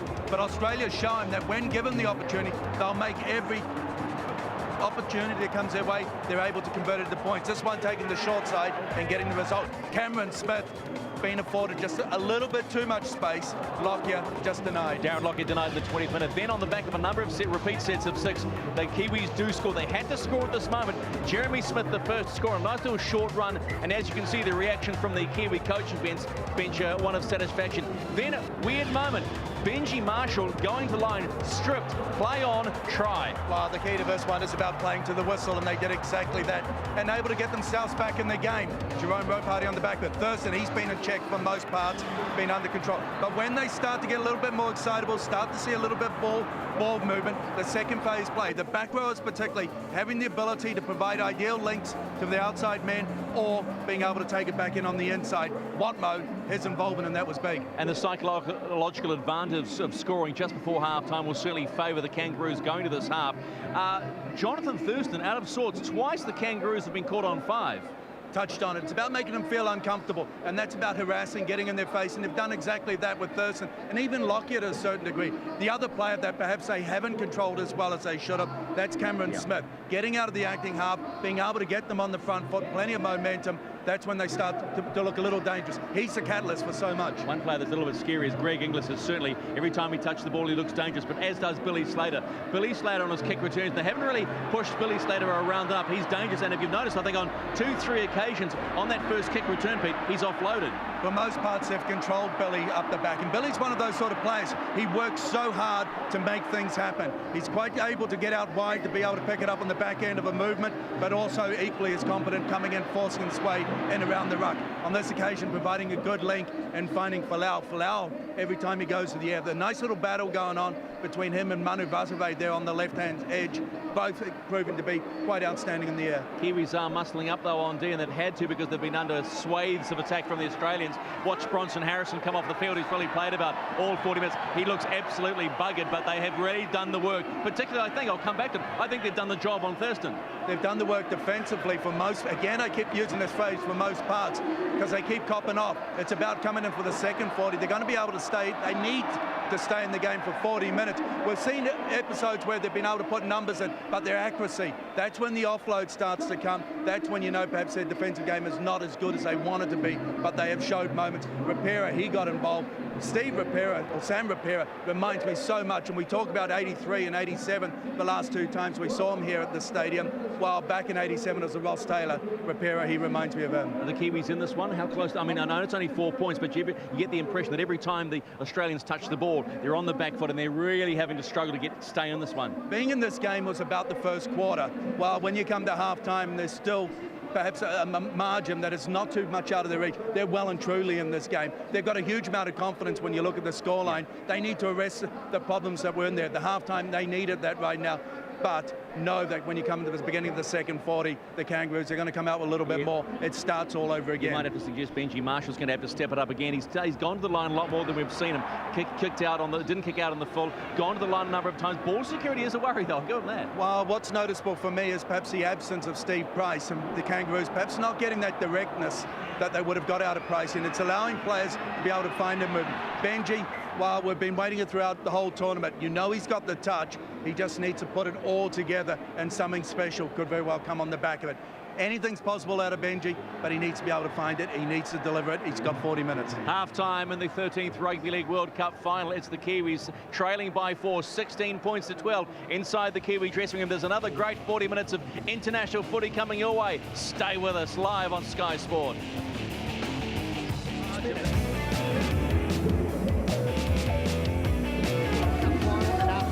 16-12 at half-time in the Rugby League World Cup final from Suncorp Stadium in Brisbane. And take a look at the numbers, and particularly the error count, and also probably tackle of the opposition 20 and maybe missed tackles as well, Pete. 24 missed tackles by New Zealand. Defence is going to be critical in this second 40 and to stay in the game, because there are a lot of tired legs out there. When we talk about the things that need to be completed, and they need to be completed well to be in this contest, defence was a big part of it, and the accuracy of their defensive game. And that's not only about in their kick D, but it's about in general play. What we've seen as the game's gone on, we're seeing Cameron Smith being able to get out of the acting half just a little too easy, being able to find good progress. So either side of that ruck, whether he comes with a kick, whether he comes with a run or the pass, we've got to be able to shut him down. Once we allow them to go a little bit freer, the offloads start to happen, and that's when the missed tackle count really starts to build up. Ricky Stewart there right now, he'll be talking about his side about just coming back to the way they started. They started strong. You talk about Jonathan Thurston getting a little unsettled. That's about them feeling uncomfortable. The Kiwis need to find a little bit more to make them feel even more uncomfortable, and nothing better than a try line or a score at the end of it. Yeah, you talk about Jerome Roparty's birthday. Well, Grant's having a birthday. Everyone wants a Kiwi result to give him the best happy birthday. But defence, that's where it's got to start. Yeah, it certainly is. The kicking game of Nathan Feen too. A little more direction probably required to maybe split Monaghan and Williams, and also Slater at the back. When I look at kicking game, it's about looking to ensure that Nathan's got a platform to be able to execute the kick. A couple of times they're getting a little bit closer. You can only imagine if Stephen Price was on board, he would certainly put a hell of a lot more pressure. So give him a little bit more. That's about what he plays on the back of. Give him some good go forward, give him a little bit of momentum out of the acting up, then find your kicker. And Nathan, while he showed he has got length in his kicking game, and it's been not too bad. Yeah, the teams aren't too far away from coming back out here onto Suncorp Stadium for this 13th Rugby League World Cup final. An amazing atmosphere here. I got to say, I have never experienced a haka like that when the Kangaroos faced off to the New Zealanders, and honestly, you probably couldn't really feel it at home, but every hair on the back of the neck went up, and it was just outstanding. I mean, this place literally lifted off. Well, we've had so many moments in 40 minutes, which has been quite special. You talk about the haka. It probably started with the national anthem as well. I thought that was outstanding. Plenty of emotion shown, and it was about the Kiwi sort of encouraging the crowd to sort of get involved. But this here, and the way that the Kangaroos responded, that was outstanding. They got out of the haka as the English perhaps got what they wanted out of it as well. They approached it very different, but it was wonderful stuff. That's what we saw, and the emotion that was drained out of this 57, 52, 55,000 odd crowd was unbelievable. And you know, we were worried that maybe that would fall back in the hands of the Kangaroos and work their advantage, but as we saw early in that first half, Pete, Kiwis were almost first to strike. So really interesting way they handled it this time round. Well, we shouldn't overlook, we talk about making the Kangaroos uncomfortable. There's 4 or 5 captains on board in their starting lineup. So in terms of being able to regather, regroup and find some shape, there's plenty of experience to be able to guide them the right path. All right, time to go back upstairs. 40 minutes for ultimate glory. Who's going to be the world champion? The Kiwis or the Kangaroos? You're about to find out live on Sky. We rejoin DJ and Costo. Thank you, Stephen. Yes, in the words of Tears for Fears, everybody wants to rule the world. Well, we will find out just who will be ruling the Rugby League world in 40 minutes from now. Interesting for me, Costo, to see the pictures of Wayne Bennett hands-on in the shed. Did you see him pushing up with his hips? He was talking to the guys on the inside of the ruck. When the ball goes one side of the ruck, everyone on the other side continue to move forward. A big play in their defence. So Marshall has the tee set. The last 40 minutes of the Rugby League World Cup of 2000. And it's the Kangaroos with first use of the football for this second stanza, leading 16-12. Let's hear from one of the Kiwis on the sideline tonight. He'd love to be out there. His name's David Kidwell. We'll just hold the phone there, Kitty, and so too you, Ropo. Hold the phone, as they say in the classics, because Eastwood's 5 metres away after a spill. Now a dusty pass out of dummy half. But the Kiwis have still got the football. Feen plays it back. So New Zealand now with a great opportunity to draw level. Ball gets floated to Fa'alongo, takes on Lockyer, so too Falau, goes to ground 4 metres away.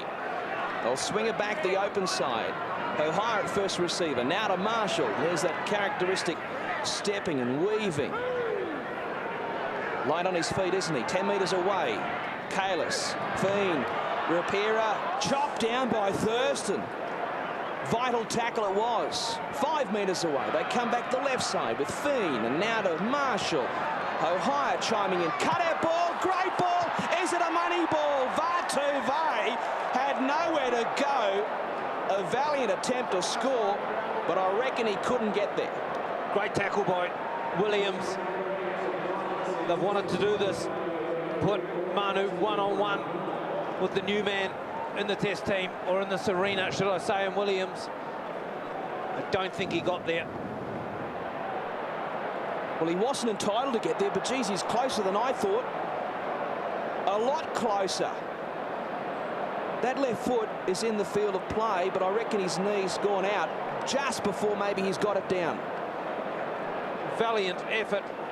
Couldn't get his body weight down, and the attention of Williams up in the air suspends him in the air. Still got that left foot in miraculously, and sure. Well, Steve Ganson's having a real good look at this one, and so he should. Is it simultaneous? Well, I think that constitutes a try, if that isn't how he sees it. And I reckon it's no try because that knee, that left knee, has hit the green stuff outside the field of play. Hence, it will be disallowed. That's my gut feeling on what I've seen. That's the evidence that's been put forward. That's my call. But you're an Aussie. I am, but I work with you. No try. They've gone. This will be the 10th one. You live here too, I might point out. They must be checking the grounding now. Oh, geez, they're checking a lot of things. Well, they're checking for grasshoppers. We've had 400 mils of rain on the ground in the last few days because of these storms, so the grass has grown. The grass might have just stuck up there for the white ball, the Steeden, to constitute a try. This could go either way, and I reckon it's a nervous wait here for Kearney and Bennett. Ganson has the call, and arguably the biggest call of the World Cup. He's already had one big call with the try to row party. Here we go. No try after all that. Well, David Kidwell, obviously at the beginning of this contest, it was about the start. Well, they responded in the second 40 as well. Yeah, they have, mate. And, you know, Wayne and Steve talked about, you know, these big games are won in the first 15, 20 minutes of the half. And we've started well. Unlucky to Money there scoring the try. I wish that benefit of the doubt had gone in our favour. But, you know, the boys are, you know, we're going for no regrets here. And we're going to go for an up-tempo game. So we're looking forward to it. Mate, listening to you when you're watching that last sort of sequence of play, you're talking about patience and you kept saying patient. Yeah, look, we completed 83% of our ball, which is you need to against Australia, so we have to be patient with the ball, keep turning up in defence, and hopefully we'll get into the back of the game. But you're feeling good? I'm feeling great, mate. I wish I was out there. Good on you, mate. Yes, I suspected so. Now, thanks to David Kidwell, one of the mainstays of this Kiwi side for so many years. And I reckon he'd be walking over hot coals to get out there tonight. Wasn't to be. This is Kite. And they put him on the broad of his back. Good, heavy defence it was. Farlongo showing how you do it. Lock your back on the inside. LaFranchi from the Titans, former West Tiger. Premiership winner, of course, with the Tigers. A metre short of halfway. Fifth and final coming up now for Cameron Smith. And the left-footed kick of Smith turns out well for Australia.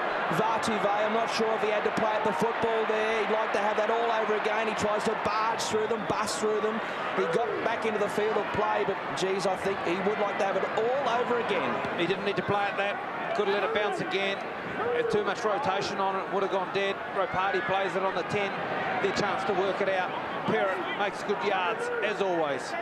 Well, that's 3 tackles gone. They haven't got up to the 20 where they should have been. Had Vartuve let that ball bounce one more time, as you call it, Chook.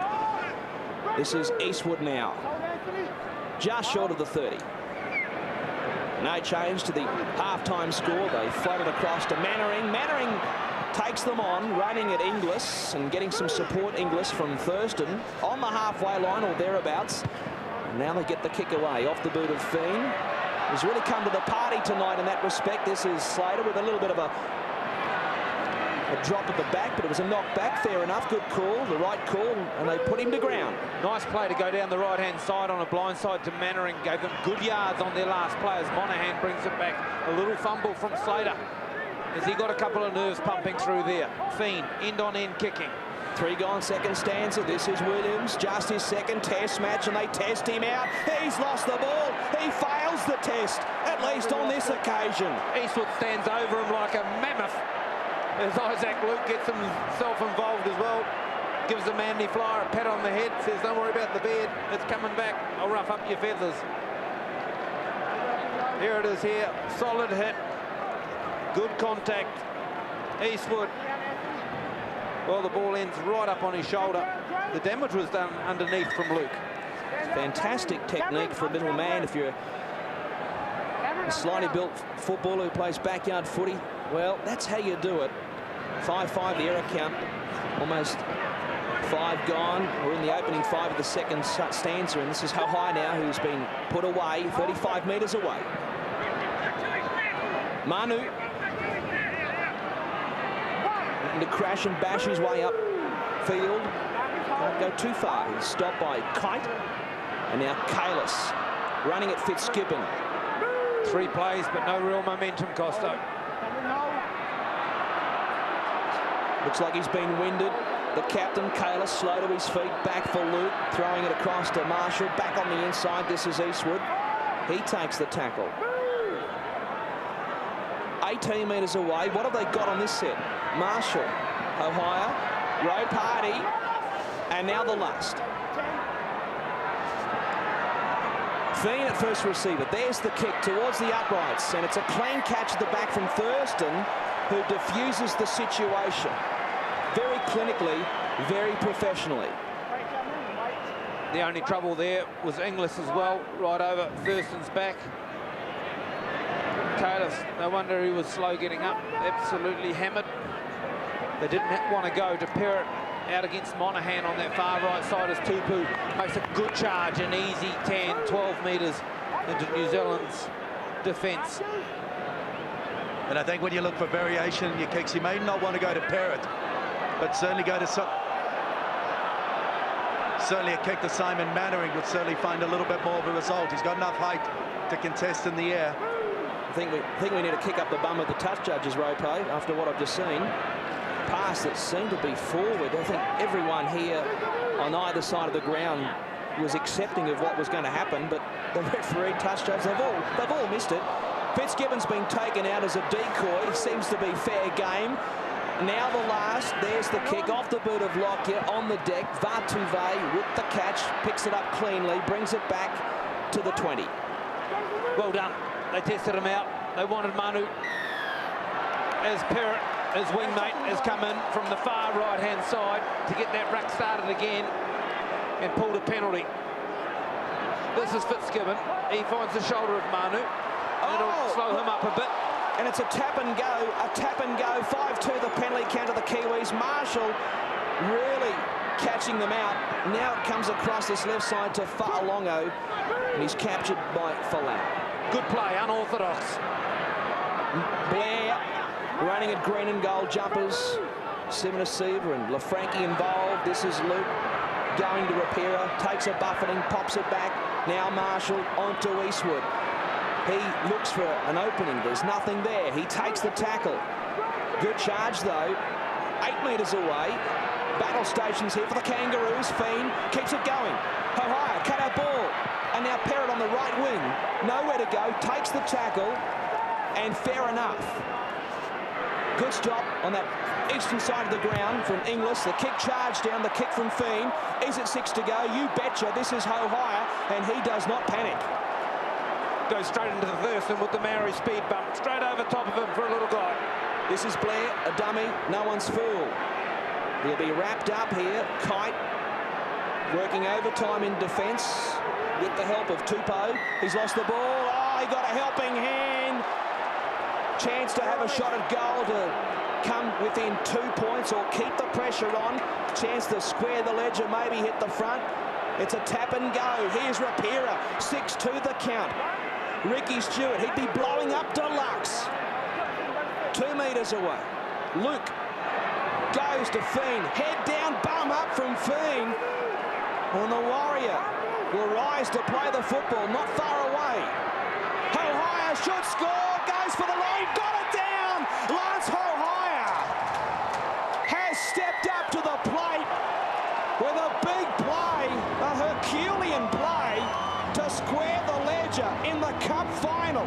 16 plays 16, and it's certainly game on at the Cauldron.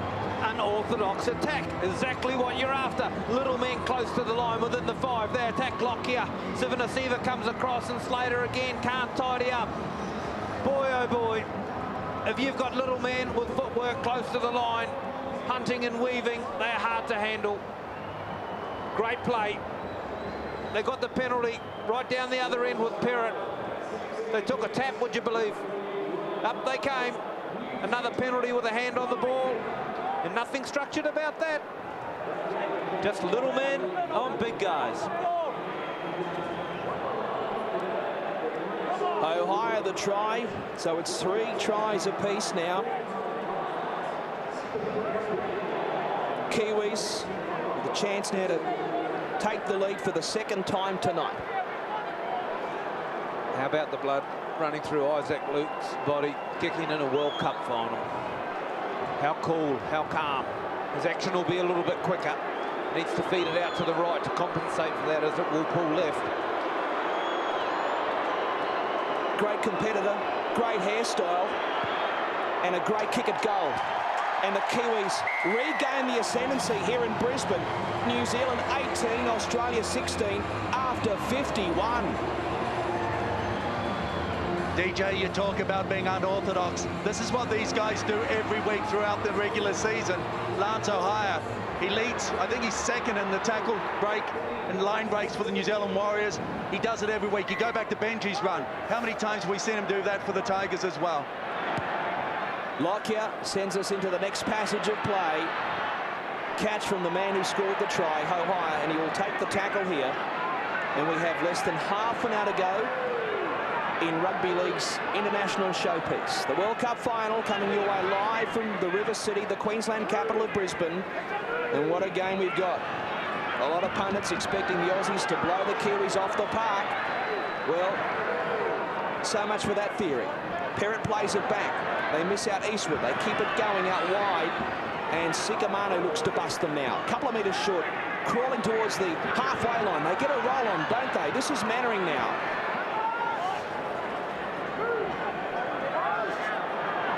Now a clearing kick from Feen. Maybe some pressure on Williams. Could work out well for New Zealand. Bouncing ball towards the sideline. Vartuve back in field. It's play on. It's still in the field of play. It's still the last. Marshall gets a 2nd kick away. It's a shocker. And it's gobbled up by Williams. But it was a great set of 6 goals. Oh, look at this! Oh, my goodness! I don't believe it. The Wolfman.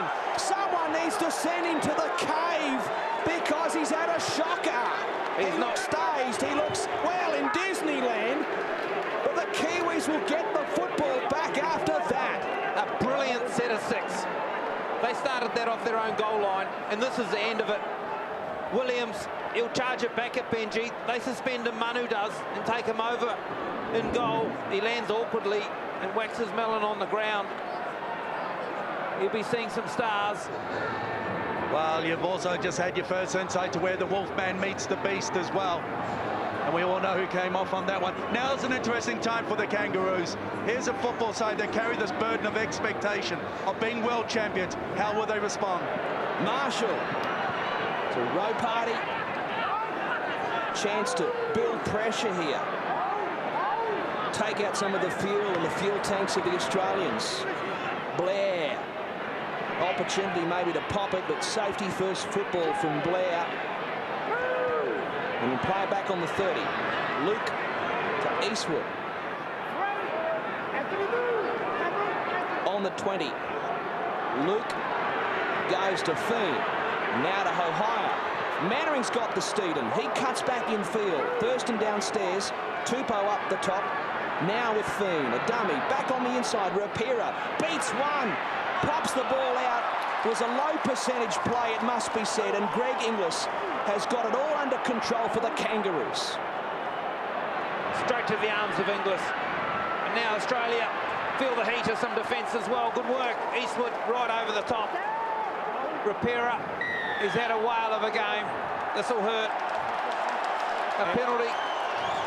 And listen to the heckling for Ashley Klein. They're giving him a bit of curry. They finally get a penalty, the 9-time world champions. Kiwis yet to win the World Cup, 2-time runner-up. 2 balls on the field, the play is allowed to continue. This is Kite on tackle 1. Sivanasiva. Fijian born, Brisbane bred. Thurston, a dummy, and almost coming through the other side was Watmo. And the Manly back rower provides a quick play of the ball. Smith, Lockyer, now a switch, back to Gallen. The Cronulla lock forward, takes them on, looks to come through the other side, and he's 6 metres away. Anxious moments now for Kearney's Kiwis. A show and go from Thurston, and he's lost the football! Jonathan Thurston, him of all people, he's dropped the lollies. Again, he's just held on a little too long, waiting for it to unfold in front of him. New Zealand, they'd even given up big yards, and the tackle, Farlongo grasses him in a conventional tackle. And Jonathan Thurston not happy with himself. Not his first error for the night either. The attack, a little bit astray, not quite as clinical as we've seen through this World Cup. Is that their build-up? Was it too easy? Feen with the put in, and Vartuve coming in off the wing to help out. And so he should, with that bulky frame of his. Legs like tree trunks. Why wouldn't you? And this bloke's not too shabby in that department either. Momu. Perrott now with a scamper from dummy half. He's done well tonight. He's done well in every match he's played. He's been their best player. Luke, 8 short of halfway. Mannering it, acting half. Rapira. He is restrained, 5 short of the midway stripe. Referee Klein has the arm extended, hence the kick off the boot of Feen. Will he find the line? Not this time. Billy Slater cuts it off. Now he winds up, gets away from Feen, gets away from another would-be tackler. Great kick return from arguably the #1 player on the international scene as we speak, and backed up by Monahan. Big yards for 2 tackles. The New Zealand defensive line hadn't pushed up. Slater made them pay first, and then Monahan. They've got themselves together now. Jeremy Smith on the field should strengthen that area. He's just had a breather, just entered his way back into the field of play. Sivanasiva gets rid of 1. Lost a boot in the process. That won't stop the big man. Lockyer to Thurston. Thurston with a step, almost went through. Round the bootlaces was Luke. Tackle that had to be made. Smith, Lockyer down the short side. There's the kick. Ohio has it under control. Will he get back? Will he get back? It's touch and go. No! They have pinned him. They've pinned him in the end goal. And 6 more coming up for the Roos. Smart play from Lockyer. Praying for Lance that he'd get back in goal or the ball would go dead. The way Australia have played this match, you would have expected them possibly to run it. They've wanted to entertain, they've wanted to play, but a cool head from the captain. Besides, I'll just put one close to the line. We'll make them play at it. We might get a repeat set.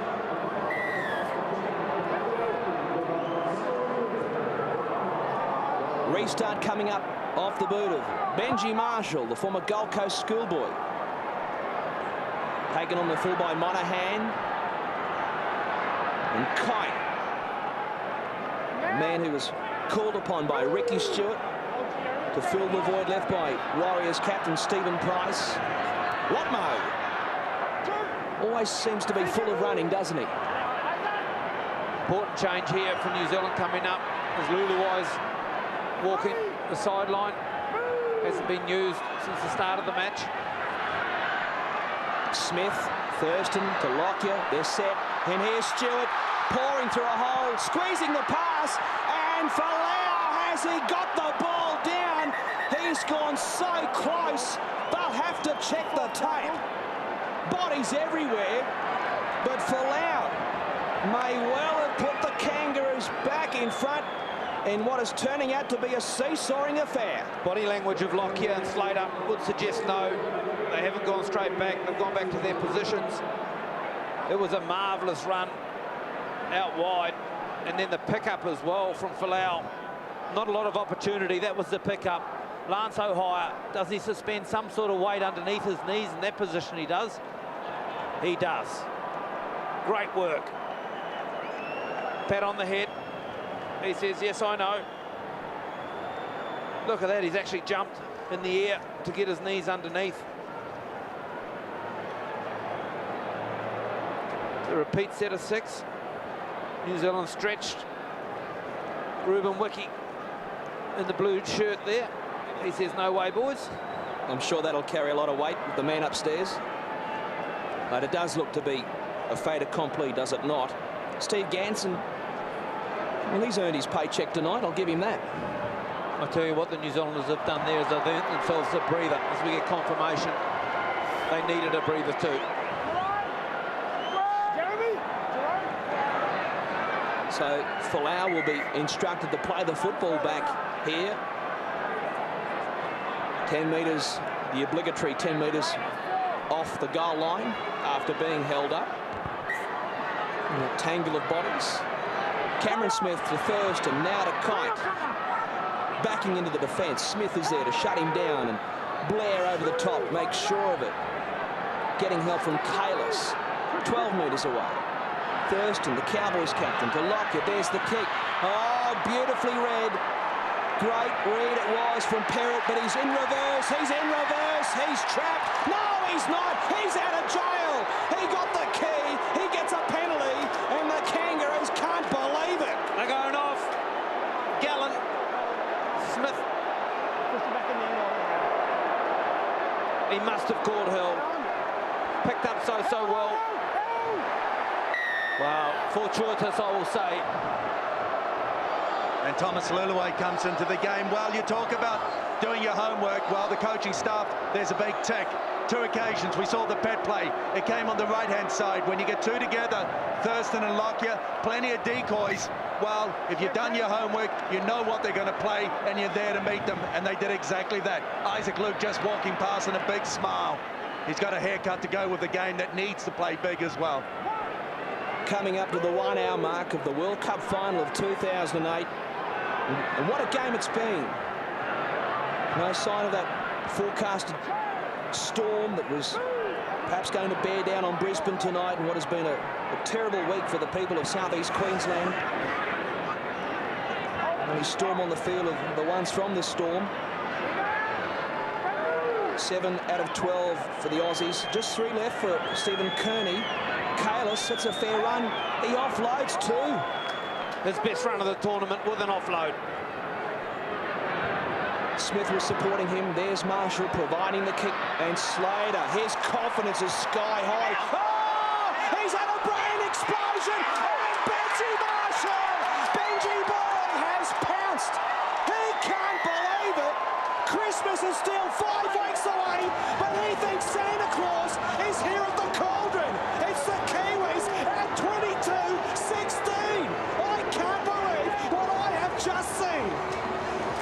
Look at the tape. Did so well to get there on the full. And remember a little fumble we had in the first half there? Well, he took Manu on. He just got a couple of paws on his shoulder. Stays in the field of play. Passes it back to no one. And guess who's there? Number 6, Benji Marshall. He says, I'll just run it out to the sideline. I won't put it down straight away. I'll make it nervous. Unbelievable. Billy Slater. What a year he's had. In this moment, he chooses to come up with something like that. Well, I dead set reckon a firecracker has gone off between his ears. That's how he plays the game, Costo. That, in a way, what makes him so great. He chances his arm. Well, he certainly brings people through the turnstiles. That's what we do know. How about that? Less than a minute ago, a call for New Zealand on their own try line when O'Hire seemed to be pushed back in goal. And now, courtesy of a good set of 6 and a bizarre passage from Slater. Well, that's a big turnaround. And of course, this kick, look at Slater. You've got to think what's going through his mind. Ronnie Palmer, the evergreen Ron Palmer. the Australian trainer, I'm sure there's been some words of encouragement go out from Ricky Stewart and the likes of Alan Langer and company, John Cartwright, but this is a big kick coming up in the context of the final, arguably the biggest kick of the series. I don't want to put too much pressure on Marshall, but you've got to call it as you see it.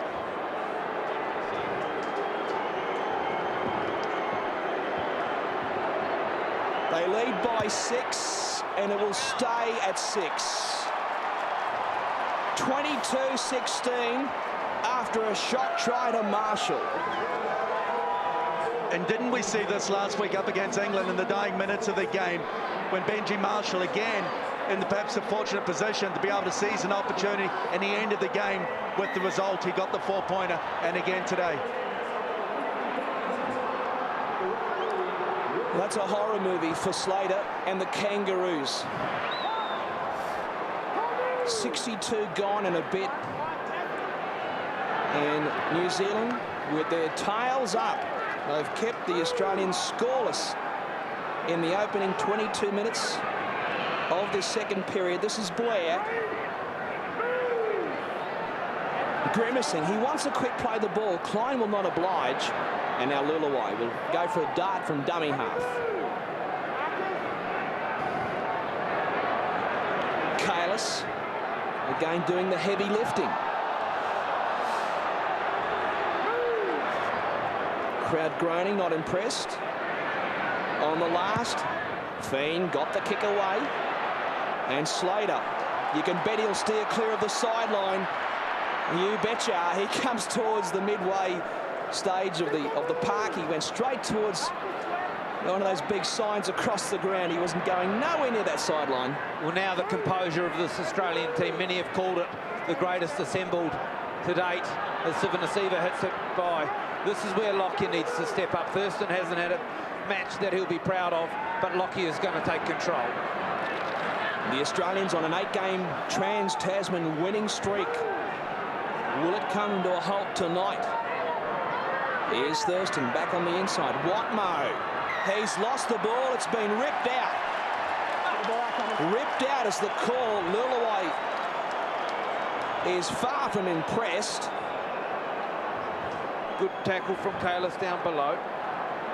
Luluwai the helping hand. Well, leave it at that. A good call from the referee. Klein Johnny on the spot to make the call. Now big set coming up. Big set. This is Stewart. He's enjoyed a boom season with Manly, New South Wales, and now Australia. There's a punch-up or would-be punch-up in back play. We'll stick with the action. This is LaFranchi, 3 metres away. On their own goal line, New Zealand. And here they go with Lockyer over the top, and Inglis will score. It's Superman himself. And Inglis goes in. And here come the Kangaroos. 15 to go, and they trail by 2. Costly mistake, the repeat set of 6. And then Perrott on the outside. He's made many a good decision and had a good game. He made his decision to come in too early. You watch him. Lockyer saw him there and just knew he had him covered. 2 on the outside. Inglis or Monahan. You get that. Perrott needed to hold himself a little bit more. Could have had more time to make the decision. And they don't stop this one. They were never going to stop them all in any case. A good thing, the kick is out wide. Inglis, who set up that breathtaking try for Gasnier in the centenary test at the cricket ground in Sydney earlier in the year. And check this out. A call to arms for the men in black. They still lead the game. Big kick coming up now. Ruben Wiki in the middle, having a lot to say. The game there to be won and lost. The trophy there to be won and lost. Test match number 13 for Inglis. One of the real superstars of the modern game.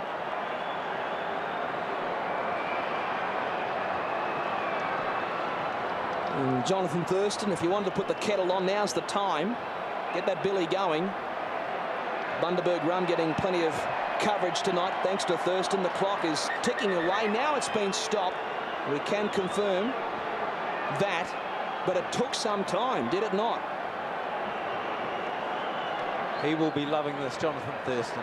He loves the challenge, loves the big moment, sets himself for the big stage. Well, you of all people, you'd know that kickers, they live for this moment, these moments.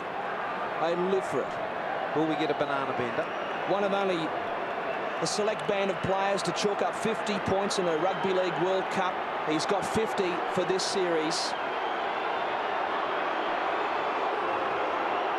Here he goes from way out on the sideline. He's missed it. Never even looked like going between the uprights. So it's still the Kiwis by 2 after 67.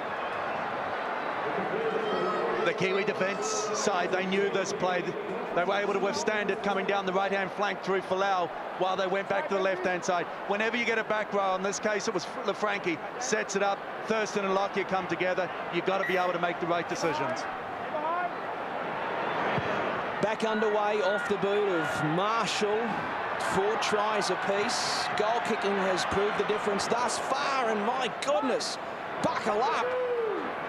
It was LaFranchi on the receiving end. Now Sivanasiva winding up the big man from the Penrith Panthers.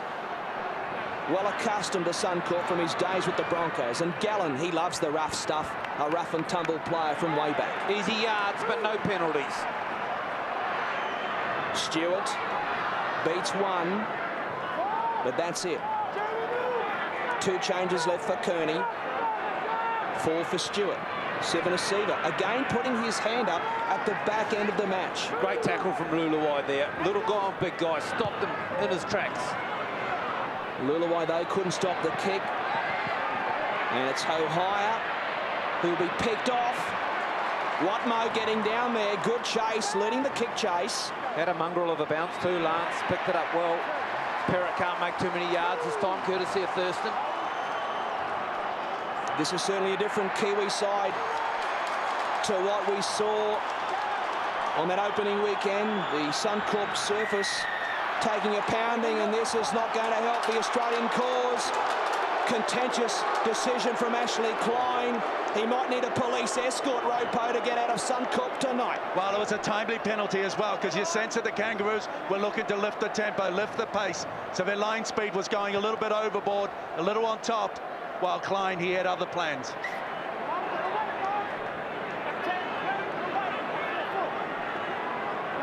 So here we go, New Zealand into enemy territory. 8-4 the penalty count tonight. I'm sure that'll be the subject of some discussion, whatever happens here in the final 12 minutes. They need to continue to attack Costo. No good hitting one up. Luluwai, Marshall, looking for runners, scheming as always. Fa'alongo will play it back. Blair at first receiver, prop to prop, Kalis to Fiend, and now across to Bronson Harrison, off to the Canberra Raiders next year, and he is shut down. Smothering defence from the Australians. Jeremy Smith looking to burrow his way towards the goal line. On the 20, the last has been signalled. They go to Marshall, a switch.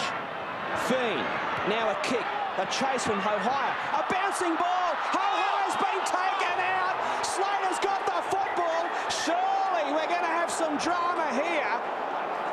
Kalis is blowing up, and so he should.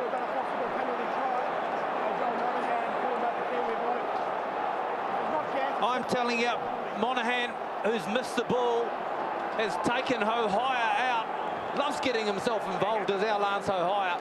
He trailed the kick on the inside of Fiend. He's onside, no problem. Now watch the bounce. I called a mongrel of a bounce to Hohaya before. Monahan gets one right on the end, grabs it, and now he plays the man.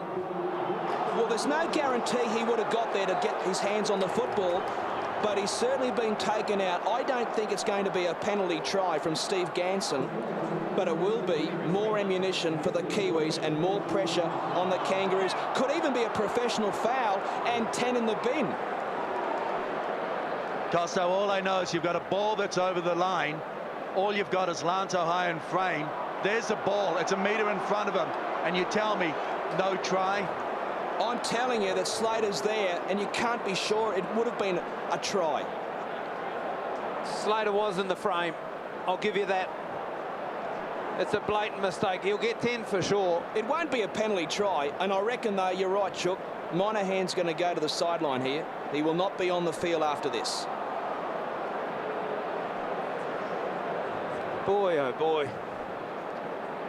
When the outside backs, Hohaya, Slater, Manu Vatuvai, when those guys are involved, you got excitement plus. And Steve Ganson is watching plenty of replays tonight. He must have a great DVD collection. In the UK, of course, they've got the clock on them. Maybe that's something that the Antipodean officials need to look at. Well, I guess then the decision is, what do you do with the penalty? You take the 2, you extend the lead to 4. So Steve Ganson from the UK, from the Super League. Big call, massive call, penalty try! I don't believe it! Holy dooly, that has put the cat amongst the pigeons. The biggest cat at that. Sylvester's been let loose.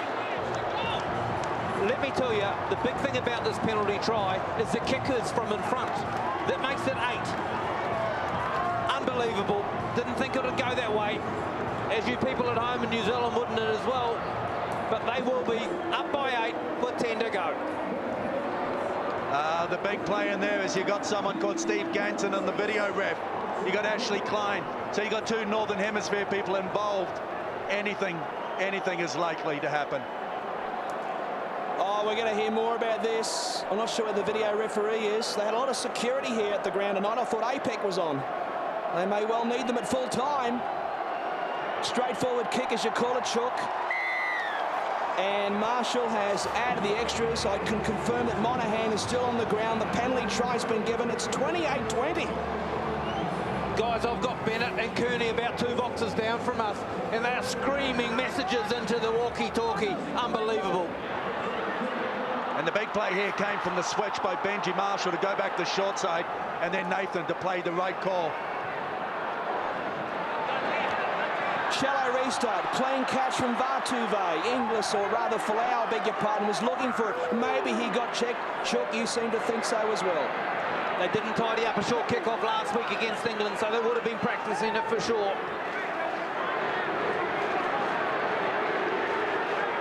This is Eastwood. I beg your pardon. Carmichael Hunt's come on the ground finally. Jeremy Smith, I beg your pardon, it is, who plays it back.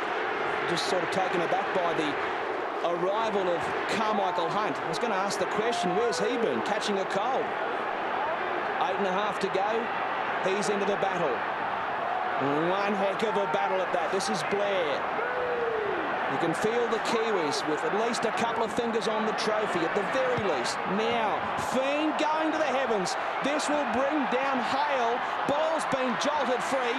Slater's got the scraps. It went backwards for mine, hence it's play on. And the Aussies now will play at 15 out from their own line. It was the right play. Contested the football as well, was Parent. Inglis to play it. Sivanasiva, nothing fancy. Ricky Stewart, changing his underpants, I would have thought. They swing it wide. He's under the pump. He's not used to this situation, is he? Nor the players.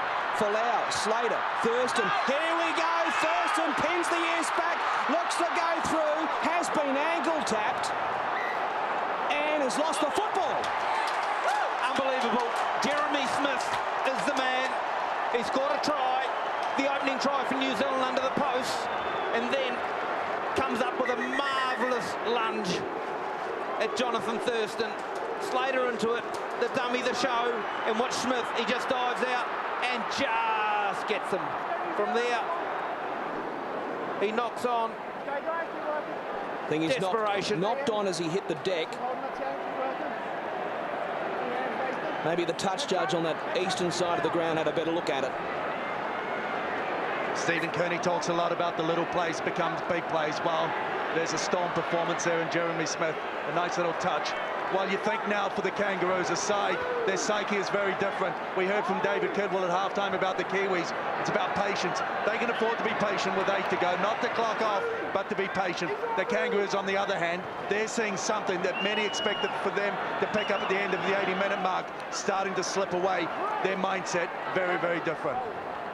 Well, certainly slipping away for Lockyer, his 45th cap. This is Fiend going now to Bronson Harrison. Will he promote the football?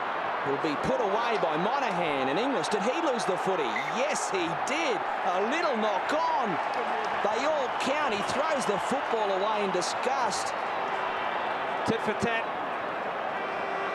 The quick scrum is set from Australia. Great play. They've gone down this channel a lot tonight. Mannering's been out there. He's had some good charges down there. Oh, look, there's a hand in there. He's worked the ball. Monahan's He's worked the ball 5 metres from the touch judge, and he's got away with it.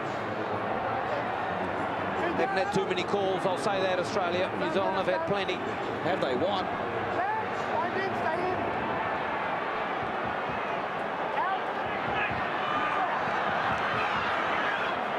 9-7 the error count, haunting the Aussies. I would have thought in the context of this. Monahan crabbing across the ground, goes to Thurston, they pick him off. He's been mopped up by Row Party. Lockyer at dummy half. Slater to Israel Folau. Gidley type flick across to Williams. Back on the inside, and Smith's got the intercept. He's got the football, and he's storming towards the goal line. 6 minutes to go. The margin's 8. And the Kangaroos are on the rack. New Zealand on course for their first ever. Don't call it, Costa. I won't let you. On course, I say. Read the fine print. This is Blair. 11 away. Kalis. The scoreboard and the timepiece becoming the enemy of the Australians and the friend of the Kiwis. This is Marshall. Harrison in 12 goes to ground. Thurston's there to greet him. Mannering fires it to Fiend. He's under siege. He got it out the back door. Marshall steadies, kicks. Vartuve says, give me the ball. Bouncing ball, stacks on the mill. Now some soccer, and Blair will plant the football. He plays to the whistle, claims 4 points, but not surprisingly, we've got to check the tape because that seemed to be a knock-on-a-thon. Well, when Fiend ran the ball on the last and couldn't get the kick in, there was no better person to give it to than Benji Marshall. Onside, out wide. Manu, we know he's going to go up. We're waiting for the clean take. Hits it, does it go forward there? No. There. Who does it come off? Well, we will need a super slow-mo to see the ricochets. Ball, that's backwards. Are you sure? I'm sure. Okay. Well, that's off the knee. Well, it was a knock-on against Williams. Williams knocks on. That's kicked into an Australian. This rebounds. You know what? I've got a funny feeling we're going to get a green light here. New Zealand's had many calls tonight, Costo. I'll let you call it if they give it this one. That's most gracious of you, Chook. No knock on there.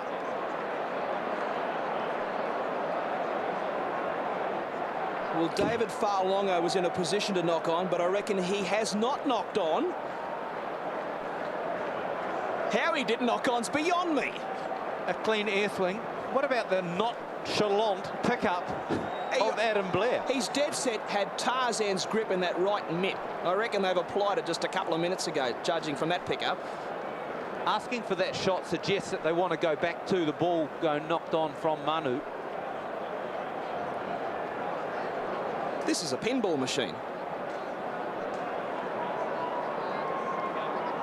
I'll tell you what, Steve Ganson, I hope he's got the fan and the aircon going flat out here in Brisbane. Well, you watch this crowd go off if this is given green. Well, I'm not sure how they can deny it after looking at all these replays. Now they're checking the ground. Well, you know what that means. You didn't come down in the last shower. Ropo, you get ready by the bench down there, because that New Zealand bench, it'll go 10 foot high. Have a look at Bennett.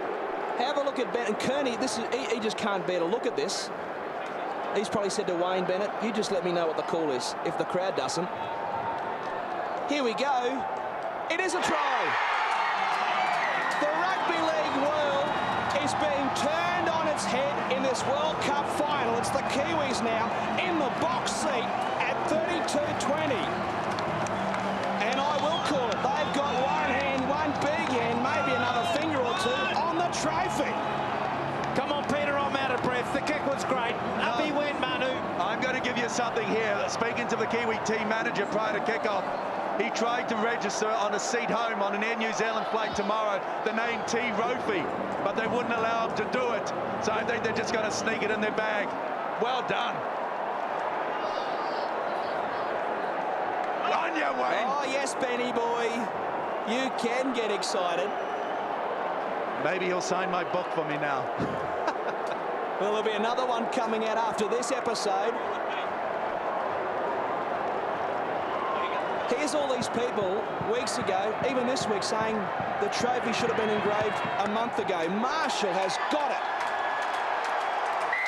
Everyone seemed to think it was a one-horse race.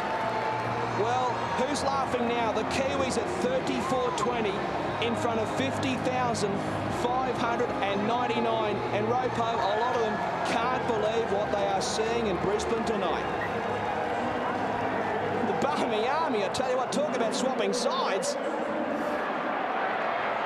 And Ropo's gone to the pharmacist to get a tablet. I know he'll be going to the TAB tomorrow.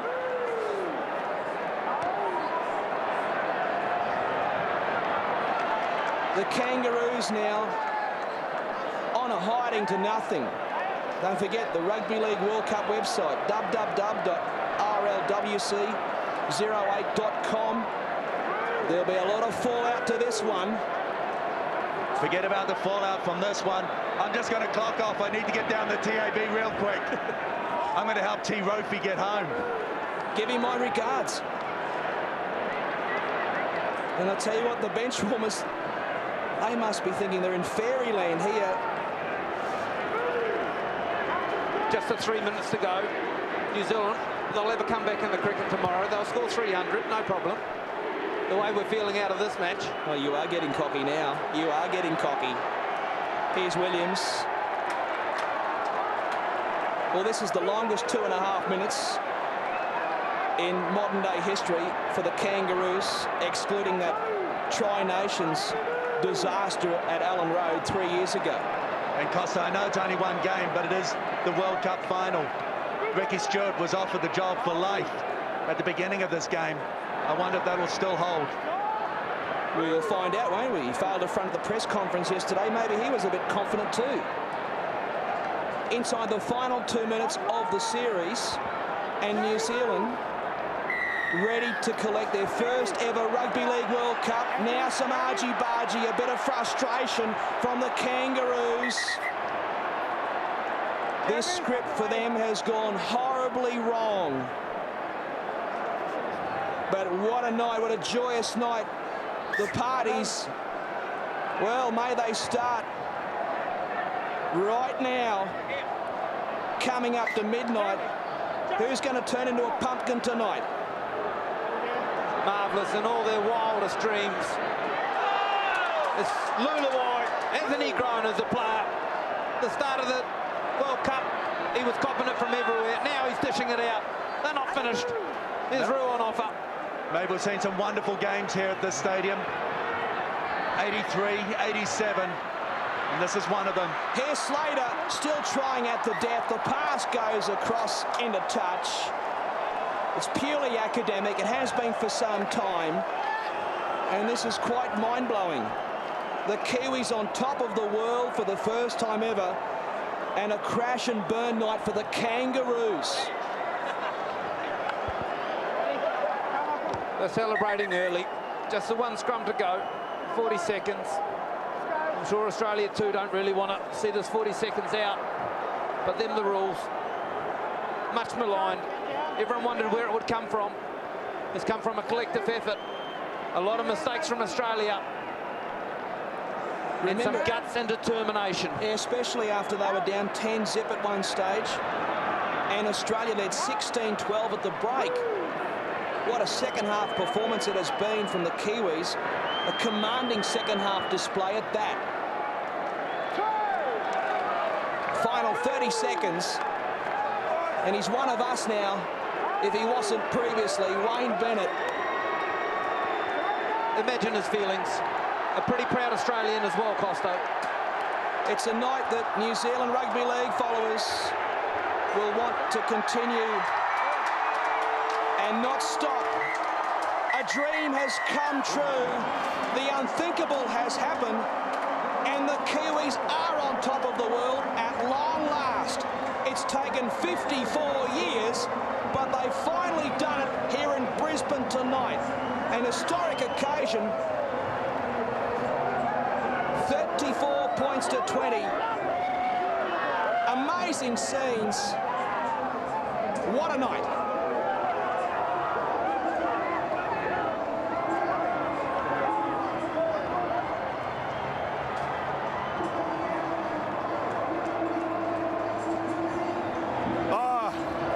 It's pandemonium down here, and I'm joined by very proud New Zealand coach Stephen Kearney. Steve, congratulations. Thanks, Matty. It was the lads just, it was a wonderful effort by them tonight. We came here with a real specific plan, and we put them in a place that they're not used to, and we got the goods tonight. Obviously 22-4 in the second half. Now, what did you say at half time? Yeah, mate. It was just a matter of making sure that we kept them in the arm wrestle and played to our tempo. And we knew we would get opportunities. And the first 15 minutes of that second half was real important. And I'm just overwhelmed, mate. Wonderful. Mate, on behalf of everyone, congratulations on the way you've turned that side around. Well done, Wilson. Congratulations. Nathan, it's obviously a dumb question, but you finished the answer. Mate, it's unbelievable. I can't put words to what I feel right now. Like, all the sacrifices the boys have made over, throughout the tournament, and our partners at home as well, and oh mate, I can't believe does it get any bigger though? Yeah, you build up to something. No one gave you a chance. Well, no one really gives a chance, but the belief within the side, we knew that we were going to build right from day one, and we've done that. And a lot of people said we had nothing to lose tonight, but we had the World Cup to lose. But I think we just wanted it more. We got out there and we were sensational. Go and enjoy it, bro. It was a big one. Thomas, the key to this whole tournament was brothers. Your brothers are just now called world champions. How does that feel right now? Yeah, it's a bit of a surprise, man. It was an awesome effort, mate. Like some of the boys put in, man, and man, it's special, man. I don't say it's special. I mean, right at the beginning, Stephen Kearney this week laid out the plan. Did it go perfectly? Yeah, pretty much, man. We want to try something different and try to put a pressure on their ball players. And you see Thurston and Lockyer, the boys done it well. And mate, you got to give credit to Mooks and to Wayne, man. Everyone read us off and they got us up and got us off. Look, that haka, the response to the haka, did that really start to put a sting in your tail when they came at you? Oh, mate, we always knew it was going to be hard, whether that happened or not, man. But, Thomas, get back. Congratulations, you're a world champion, mate. Okay, Jeremy, Stephen just called world champion. Yep. Oh. The town's yours. The town is ours for one night only. I think, all respect to the Aussies, but, we wanted it more than they did, and we just showed it tonight. Mate, you talk about self-belief throughout this tournament. Was there any stage throughout this game that you were starting to doubt your ability, having confidence? Belief's a funny thing, if you have 17 players that believe in what we can do, we can go a long way as what you've seen tonight. And, I know I never stop believing. Every game I go and play, I always have belief that we come out on top, and just showed tonight. The 17 of us that played, out of their skins, and that's what we had to do to beat the Aussies. Well done, buddy. World champion. Well done. Cheers. Thank you. Oh, the pictures tell the story, don't they? They tell a hell of a story. Who would have predicted this? Let's go sideline once more, and Stephen Kearney is with Stephen. World Cup winning coach. Yeah, again, it's not so much about me, it's about the players. They're absolutely wonderful tonight. We came here with a real specific plan, and they carried it out. When did you know you had it? I still don't. I probably still don't realise, but again, when we're 14 points ahead with about 4 minutes to go, I had the luxury of coming down early, which is always a good sign. Well, mate, I know it's busy time. Trophy got to be presented. Congratulations, world champions New Zealand. Yeah, it's a good title, isn't it? Well done, mate. Thank you. Cheers. Thanks.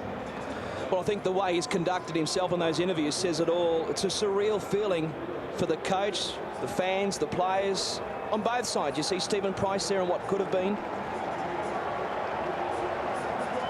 Nathan Kalis. They won't be backward and coming forward for interviews, the Kiwis tonight. Well, I want this night to continue for the rest of their lives.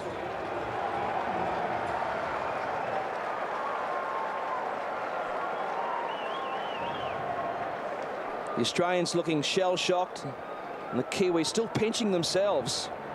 34-20, an incredible scoreline. Let's go downstairs once more, and Ropo's with another happy Kiwi. Couple of them, in fact. I've just found my two brothers, Manu and Jerome. Wonderful moment for you both. First of all, I'd just like to say happy birthday to Jay. It was his birthday today, and it's a good present to give to him, and I'm pretty proud of him. He played well this today, and we've just got to celebrate now. Jerome, yeah, certainly making a habit of finding the 4-pointers in these test matches. Yeah, you know, it's on the credit to the boys. I guess we just hung in there. You know, we're under the bump a few times, and we kept believing. And, you know, the bounce of the ball sort of went our way most of the time, and that's how we got the scoreline. I'm just glad it's over, and we'll come away with the cup. Mate, we saw some shots prior to the game, and you formed a huddle, and it looked as though there was a prayer going on. There was something special in this football team. Yeah, you know, we sort of just talked about what we're going to do. We sort of just poured our heart in the huddle and knew that this is the last game we're going to ever play together. It's the last chance we're ever going to get at the World Cup, you know, in many years. So it's pretty special, considering we did it for the first time. And when did you know that it was yours? Oh, I think when Adam Blair scored the try and we were about 14 points up, I think it was. You know, we sort of knew it was going to be hard for them. You know, it lifted us up, and our defense, no one was going to penetrate our defense from there on. And well, you know, congratulations to the Aussies. You know, they gave it to us, and just credit to our boys and our coaching staff. Well done, Jerome. Well played, bro. Cheers, Rob. 6 tries to 5, including that penalty try to Hohire, who grabbed 3 tonight. A red-letter night for the Hunley Hurricane. It's a night to cry, a night to cherish, a night to remember. Williams being consoled by the Australian team management.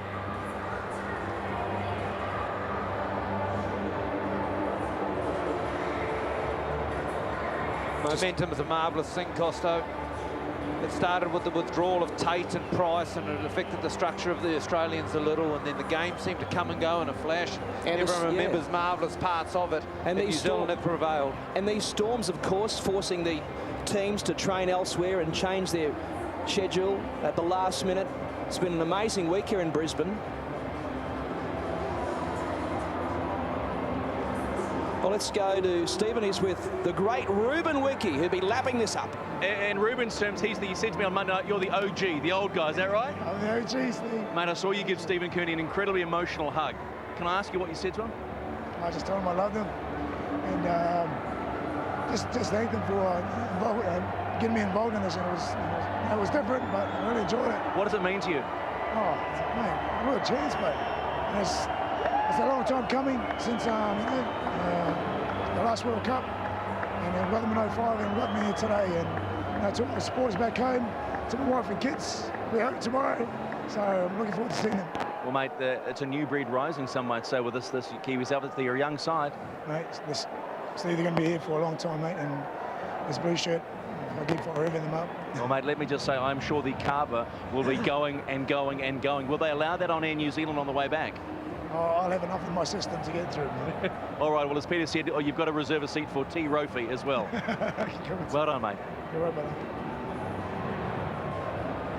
There he is, the king of carver. And the Kiwis, they just don't want to leave the ground, do they? Presentation or not, there could be no presentation. I reckon they'd be just basking under the stars here tonight.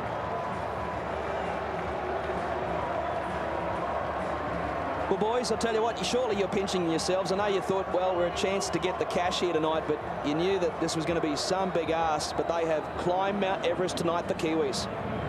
Well, there you go. We're still waiting for the presentation, and I got to admit, standing on the sideline here when the score was climbing, I frankly am still a little stunned. Well, I know you're thinking about your TAB check that you're going to think, but honestly, the way they finished the Kangaroos off was the stunning part of this. Well, what I enjoyed were some of the moments when you saw the coaching staff, Wayne Bennett and Steve Kearney, come to the field of play, and the way that they were met and embraced by their players, something quite special. And even some of the scenes that were seen throughout, on the football field post, they've been wonderful moments. This is a football side, and Dean Bell said to me at the beginning, they are confident, and he just reminded me, what did I tell you? They were that confident that they had the game to win tonight. We have to think about these poor guys behind us, because they come in with the extra pressure of having expectation of playing against themselves. Ron Palmer, their trainer, said they're not playing the Kiwis, they're playing against themselves in this enormous weight of expectation. You have to feel for them, because they said, we'll be remembered as the team that went as the hottest favourites ever and didn't win the one that counted. Well, that's the unfortunate thing of being in the position that they are, as being one of the best. But you also come to a game of footy, and that's sport on any given day. And that's why many people out there, despite the fact that Kangaroos were hot favourites, were reluctant to go and put $1 million on them, because it's sport. All right, well, let's get into the presentation, because very shortly the New Zealanders are going to raise the flag and get the trophy. Cup in rugby league's centenary year. What an incredible result tonight. New Zealand world champions defeating Australia 34 points to 20. I'd like to start tonight by welcoming our official party on stage here at Suncorp Stadium. And first of all, Mr. Colin Love, the chairman of the Rugby League International Federation and Rugby League World Cup Tournament Director. The Honourable Anna Bligh, the Premier of Queensland. Mr. Richard Lewis, Deputy Chairman of the Rugby League International Federation and Chairman of the RFL. And finally, Ray Haffenden, Chairman of the New Zealand Rugby League. Well, what a wonderful tournament, ladies and gentlemen. 10 teams, 18 games in 12 venues, and over 250,000 supporters right along the east coast of Australia. And one winner, New Zealand tonight winning their first World Championship, 34 points to 20. Congratulations to Stephen Kearney and the Kiwis. But first, ladies and gentlemen, we'd like to call on stage the match officials. We'd like to congratulate them as well. Right throughout the tournament, they've been wearing pink, which is a wonderful gesture, raising awareness for the Breast Cancer Foundation. Would you please welcome on stage Ashley Klein, the referee, the sideline officials, Steve Chitty and James Child. Shane Hayne also on stage. Well done to our match officials, and like I said, it's fabulous to see them wearing pink throughout this tournament in support of the Breast Cancer Foundation. Well, tonight, our Jetstar man of the match will be a popular winner here at Suncorp Stadium. He scored 2 tries tonight, the captain of the Kangaroos, Darren Lockyer.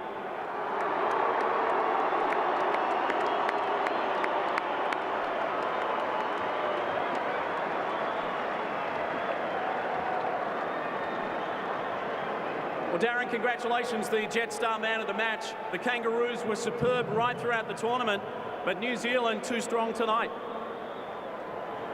Yeah, congratulations to New Zealand. I mean, I'd swap this medal any day for a win, but not to be. Just want to, again, congratulate New Zealand on a great game tonight. Thank you. Well done to Darren Lockyer, the Jetstar man of the match tonight. He received a medal from Colin Love. And time now to announce the Jetstar player of the tournament. And again, it goes to one of the Kangaroos, the fullback for the Australian side, Billy Slater.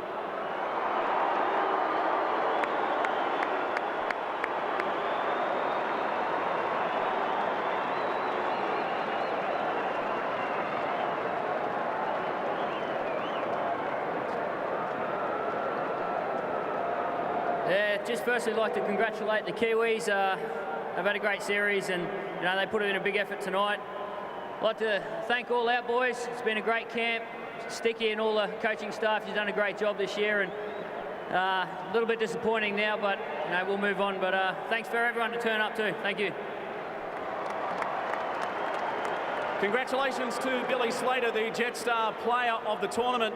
And now we need to call Darren Lockyer, the captain of the Kangaroos, back to the stage as the runner-up in the Rugby League World Cup in 2008. I'm sure there's a lot more people Darren would like to thank here at Suncorp Stadium tonight, especially the coaching staff, including Ricky Stewart. Would you please welcome back to the microphone, Darren Lockyer.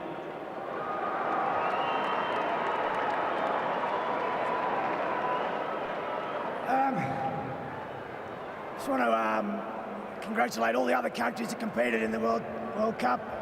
They've done extremely well. I think it was a great success. Without the supporters of all the countries, we wouldn't have such an event like this. So we thank you for supporting the game. I'd also like to thank the sponsors of the tournament. Without your support, we wouldn't have this great product we've got tonight. Again, I just want to congratulate New Zealand. They said it was going to be an easy win to us, but they proved it wasn't going to be that way again, so congratulations to them. Well, ladies and gentlemen, this will be the sweetest moment in New Zealand Rugby League history, without doubt. A magnificent trophy behind us will be presented by Anna Bligh and also Colin Love. Would you please welcome the Kiwi captain to the stage, Nathan Kalis.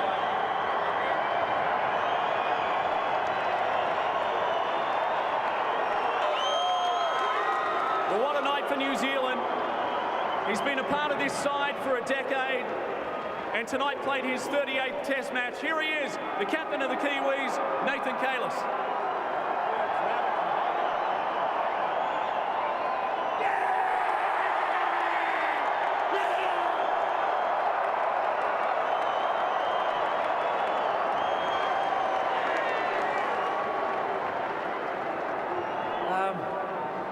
What can I say? It's probably we won't see him for a while, but there's a few people that I have to thank. First of all, thank the Australian team for an outstanding game and outstanding series.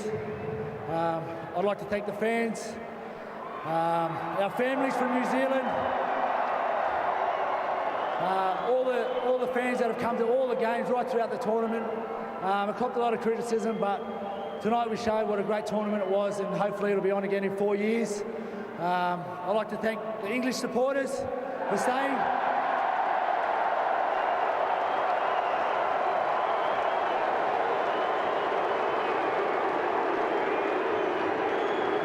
I'd like to thank our sponsors, Pertec. Thank you very much for everything.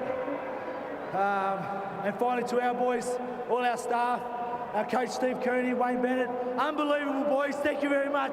Yeah!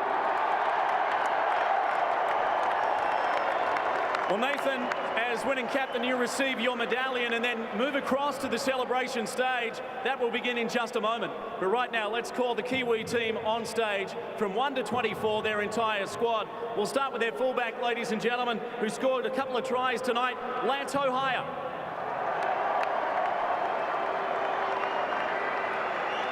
Number 2 played his 10th test tonight, Sam Perrott. Number 3 can play in the second row but started in the centres, Simon Mannering. Number 4 has been a try-scoring machine in the Rugby League World Cup, Jerome Rupati. Well, this man has been absolutely sensational. Number 5, Manu Vatuvei. The 5'8" for New Zealand, Benji Marshall. The halfback, Nathan Thean. The hooker tonight was Thomas Lulawai, playing his 18th test for the Kiwis. Also in the front row, number 10, Adam Blair from the Melbourne Storm.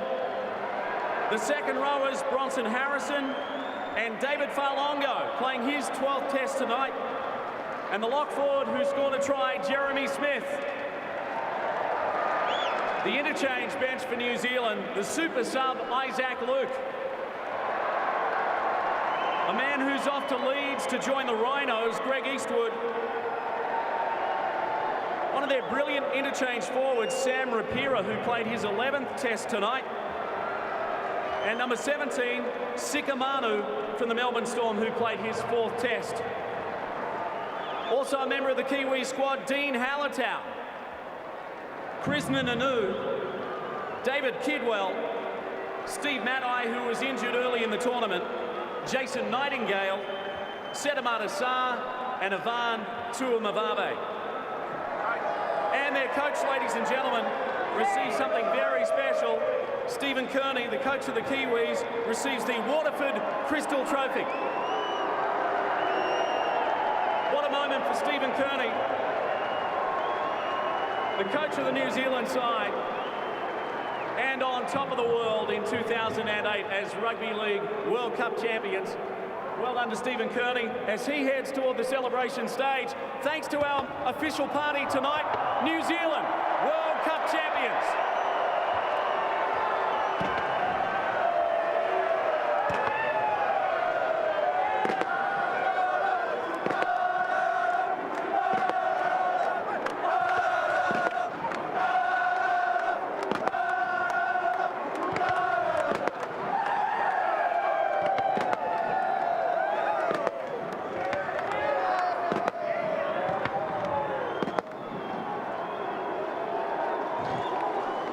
Well, it all started in France in 1954. It's taken them 54 years to do it. And as Nathan Feen said a moment ago, let's not forget those who dug the well, those who've gone before them in the black jumper. And Ropo, speaking of those sort of people, he's with a couple of Kiwi legends as we speak. Well, I've got two wonderful former legends of the game of rugby league, and Sammy Stewart and Howie Tuberty. Howie, you talk about the turnaround from the tour in the Northern Hemisphere last year to world champions. It's a remarkable turnaround. It's a fantastic turnaround, and a lot of hard work's gone into it, a lot of planning, a lot of preparation. You know, we live for nights like this. Rugby league's one of the greatest games of, I love this game, and this is what I live for, mate. This is just a wonderful, just too much. And Sammy, you took great delight in seeing a good Randwick boy take the podium there, and Stephen Kearney. Yeah, he did a terrific job. He had a very good offside, and Wayne met it, of course. But tonight was, and we spent a couple of days in the camp, and when they were up here last, there was belief in the side. You know, they believed in themselves. A few supporters back here, Howie helped select the side, and we just knew that we were in with a chance. Before they knew it, Australia had probably too much belief in their side. Does this bring back memories of '87 for you? Oh, I'm on the other side. I know what they're feeling like, but to be world champions and to hear that song and to be we're just so proud of them. Just so proud of them. Mate, the Gold Coast is looking after you too, by the way. Oh, it's going to be a lot easier to live here for the next 12 months. Believe me. Cheers, guys. Thanks, man. Well, Benji Marshall scored a defining try in this World Cup final, and Stephen, your captain's walking past, showing up honest emotion about this. How does it make you feel, mate? Yeah, it's look, from where I've come from, all the ups and downs, it's a dream come true, Copped a lot of criticism during the week and that, and they never really bashed Benji, did they? Oh, no, they didn't, so it's just great to get a win up. Someone said to me, when you lost to them in the first game, they said, it doesn't matter, we'll get the one that counts. And we did, mate. That's the big game, so, we got it, and the rest is history, mate. Go and celebrate, mate. World champion, mate. Can I just say hi to my koro back home, miss you, love you, and all the family, thanks. Yes, and so he should, and so he can. I did mention about his Gold Coast days, but of course, you see Nathan Kalis here, an emotional embrace with his father, having lost his mum not that long ago. So a special moment, an emotional charged night here for the Kalis family. But just on Benji Marshall, yes, from Whakatane in the Bay of Plenty, they'll be dancing on the streets in the early hours of Sunday morning there and everywhere else in the Shaky Isles. Let's go down to Sam Rapira. He's with Ropo. Steve, I can't help but think throughout that game how much you've grown as a footballer. Yeah, I think we had to step up a bit. Had a few injuries up in the forwards, so a few of us young guys got the call up. So I think the only way for us to perform was to fill those boots of those older guys, and I think the boys done well. When you talk about young guys stepping up, I also sense that very quickly you're going to become one of the seniors. Yeah, it's a bit of a scary thing, sort of still starting out our career, but if that's the way things plan out, then that's what we've got to do. What about some of those hits out there? It was good to be part of. Yeah, loved every moment of it. Loved every moment of it. Oh, well, enjoy being a world champion, buddy. Well played. Thank you, Raj. Cheers. Well, there's a couple of Australian-born Kiwi boys that are lapping it up. Let's hear from Adam Blair. He's with Stephen. Adam, world champion. How do you feel? Outstanding, mate. Stoked. Dream come true. Just love being a part of this team and love playing with my brothers. How good was that? The Kangaroos facing off at the haka. Oh, mate, it was awesome. I love that shit, and I hope they keep doing that. Congratulations, mate. You're a world champion. Thanks, mate. Cheers. Here's some spare of thought for Wayne Bennett. He toured New Zealand 37 years ago with the Australian side. I'm sure a lot of old-timers can remember that. And now he's come back to haunt the Kangaroos at the Rugby League World Cup final. A slow lap of honour here, and so it should be, Chook. They'll be lapping this up. As I said, they don't want this night to end. What a marvellous finish to the season for New Zealand. We were in for a real treat in the NRL in the semi-final football when the Warriors made a late surge and knocked over Melbourne to create much interest for rugby league in New Zealand. And now they've capped it off after a pretty quiet World Cup series in the opening rounds. They've come and stormed, I say, and bombed Australia in the last game of the year, and they deserve to be world champions. Congratulations to them. And you, of course, as we see this haka in the crowd, this is marvellous scenes, is it not?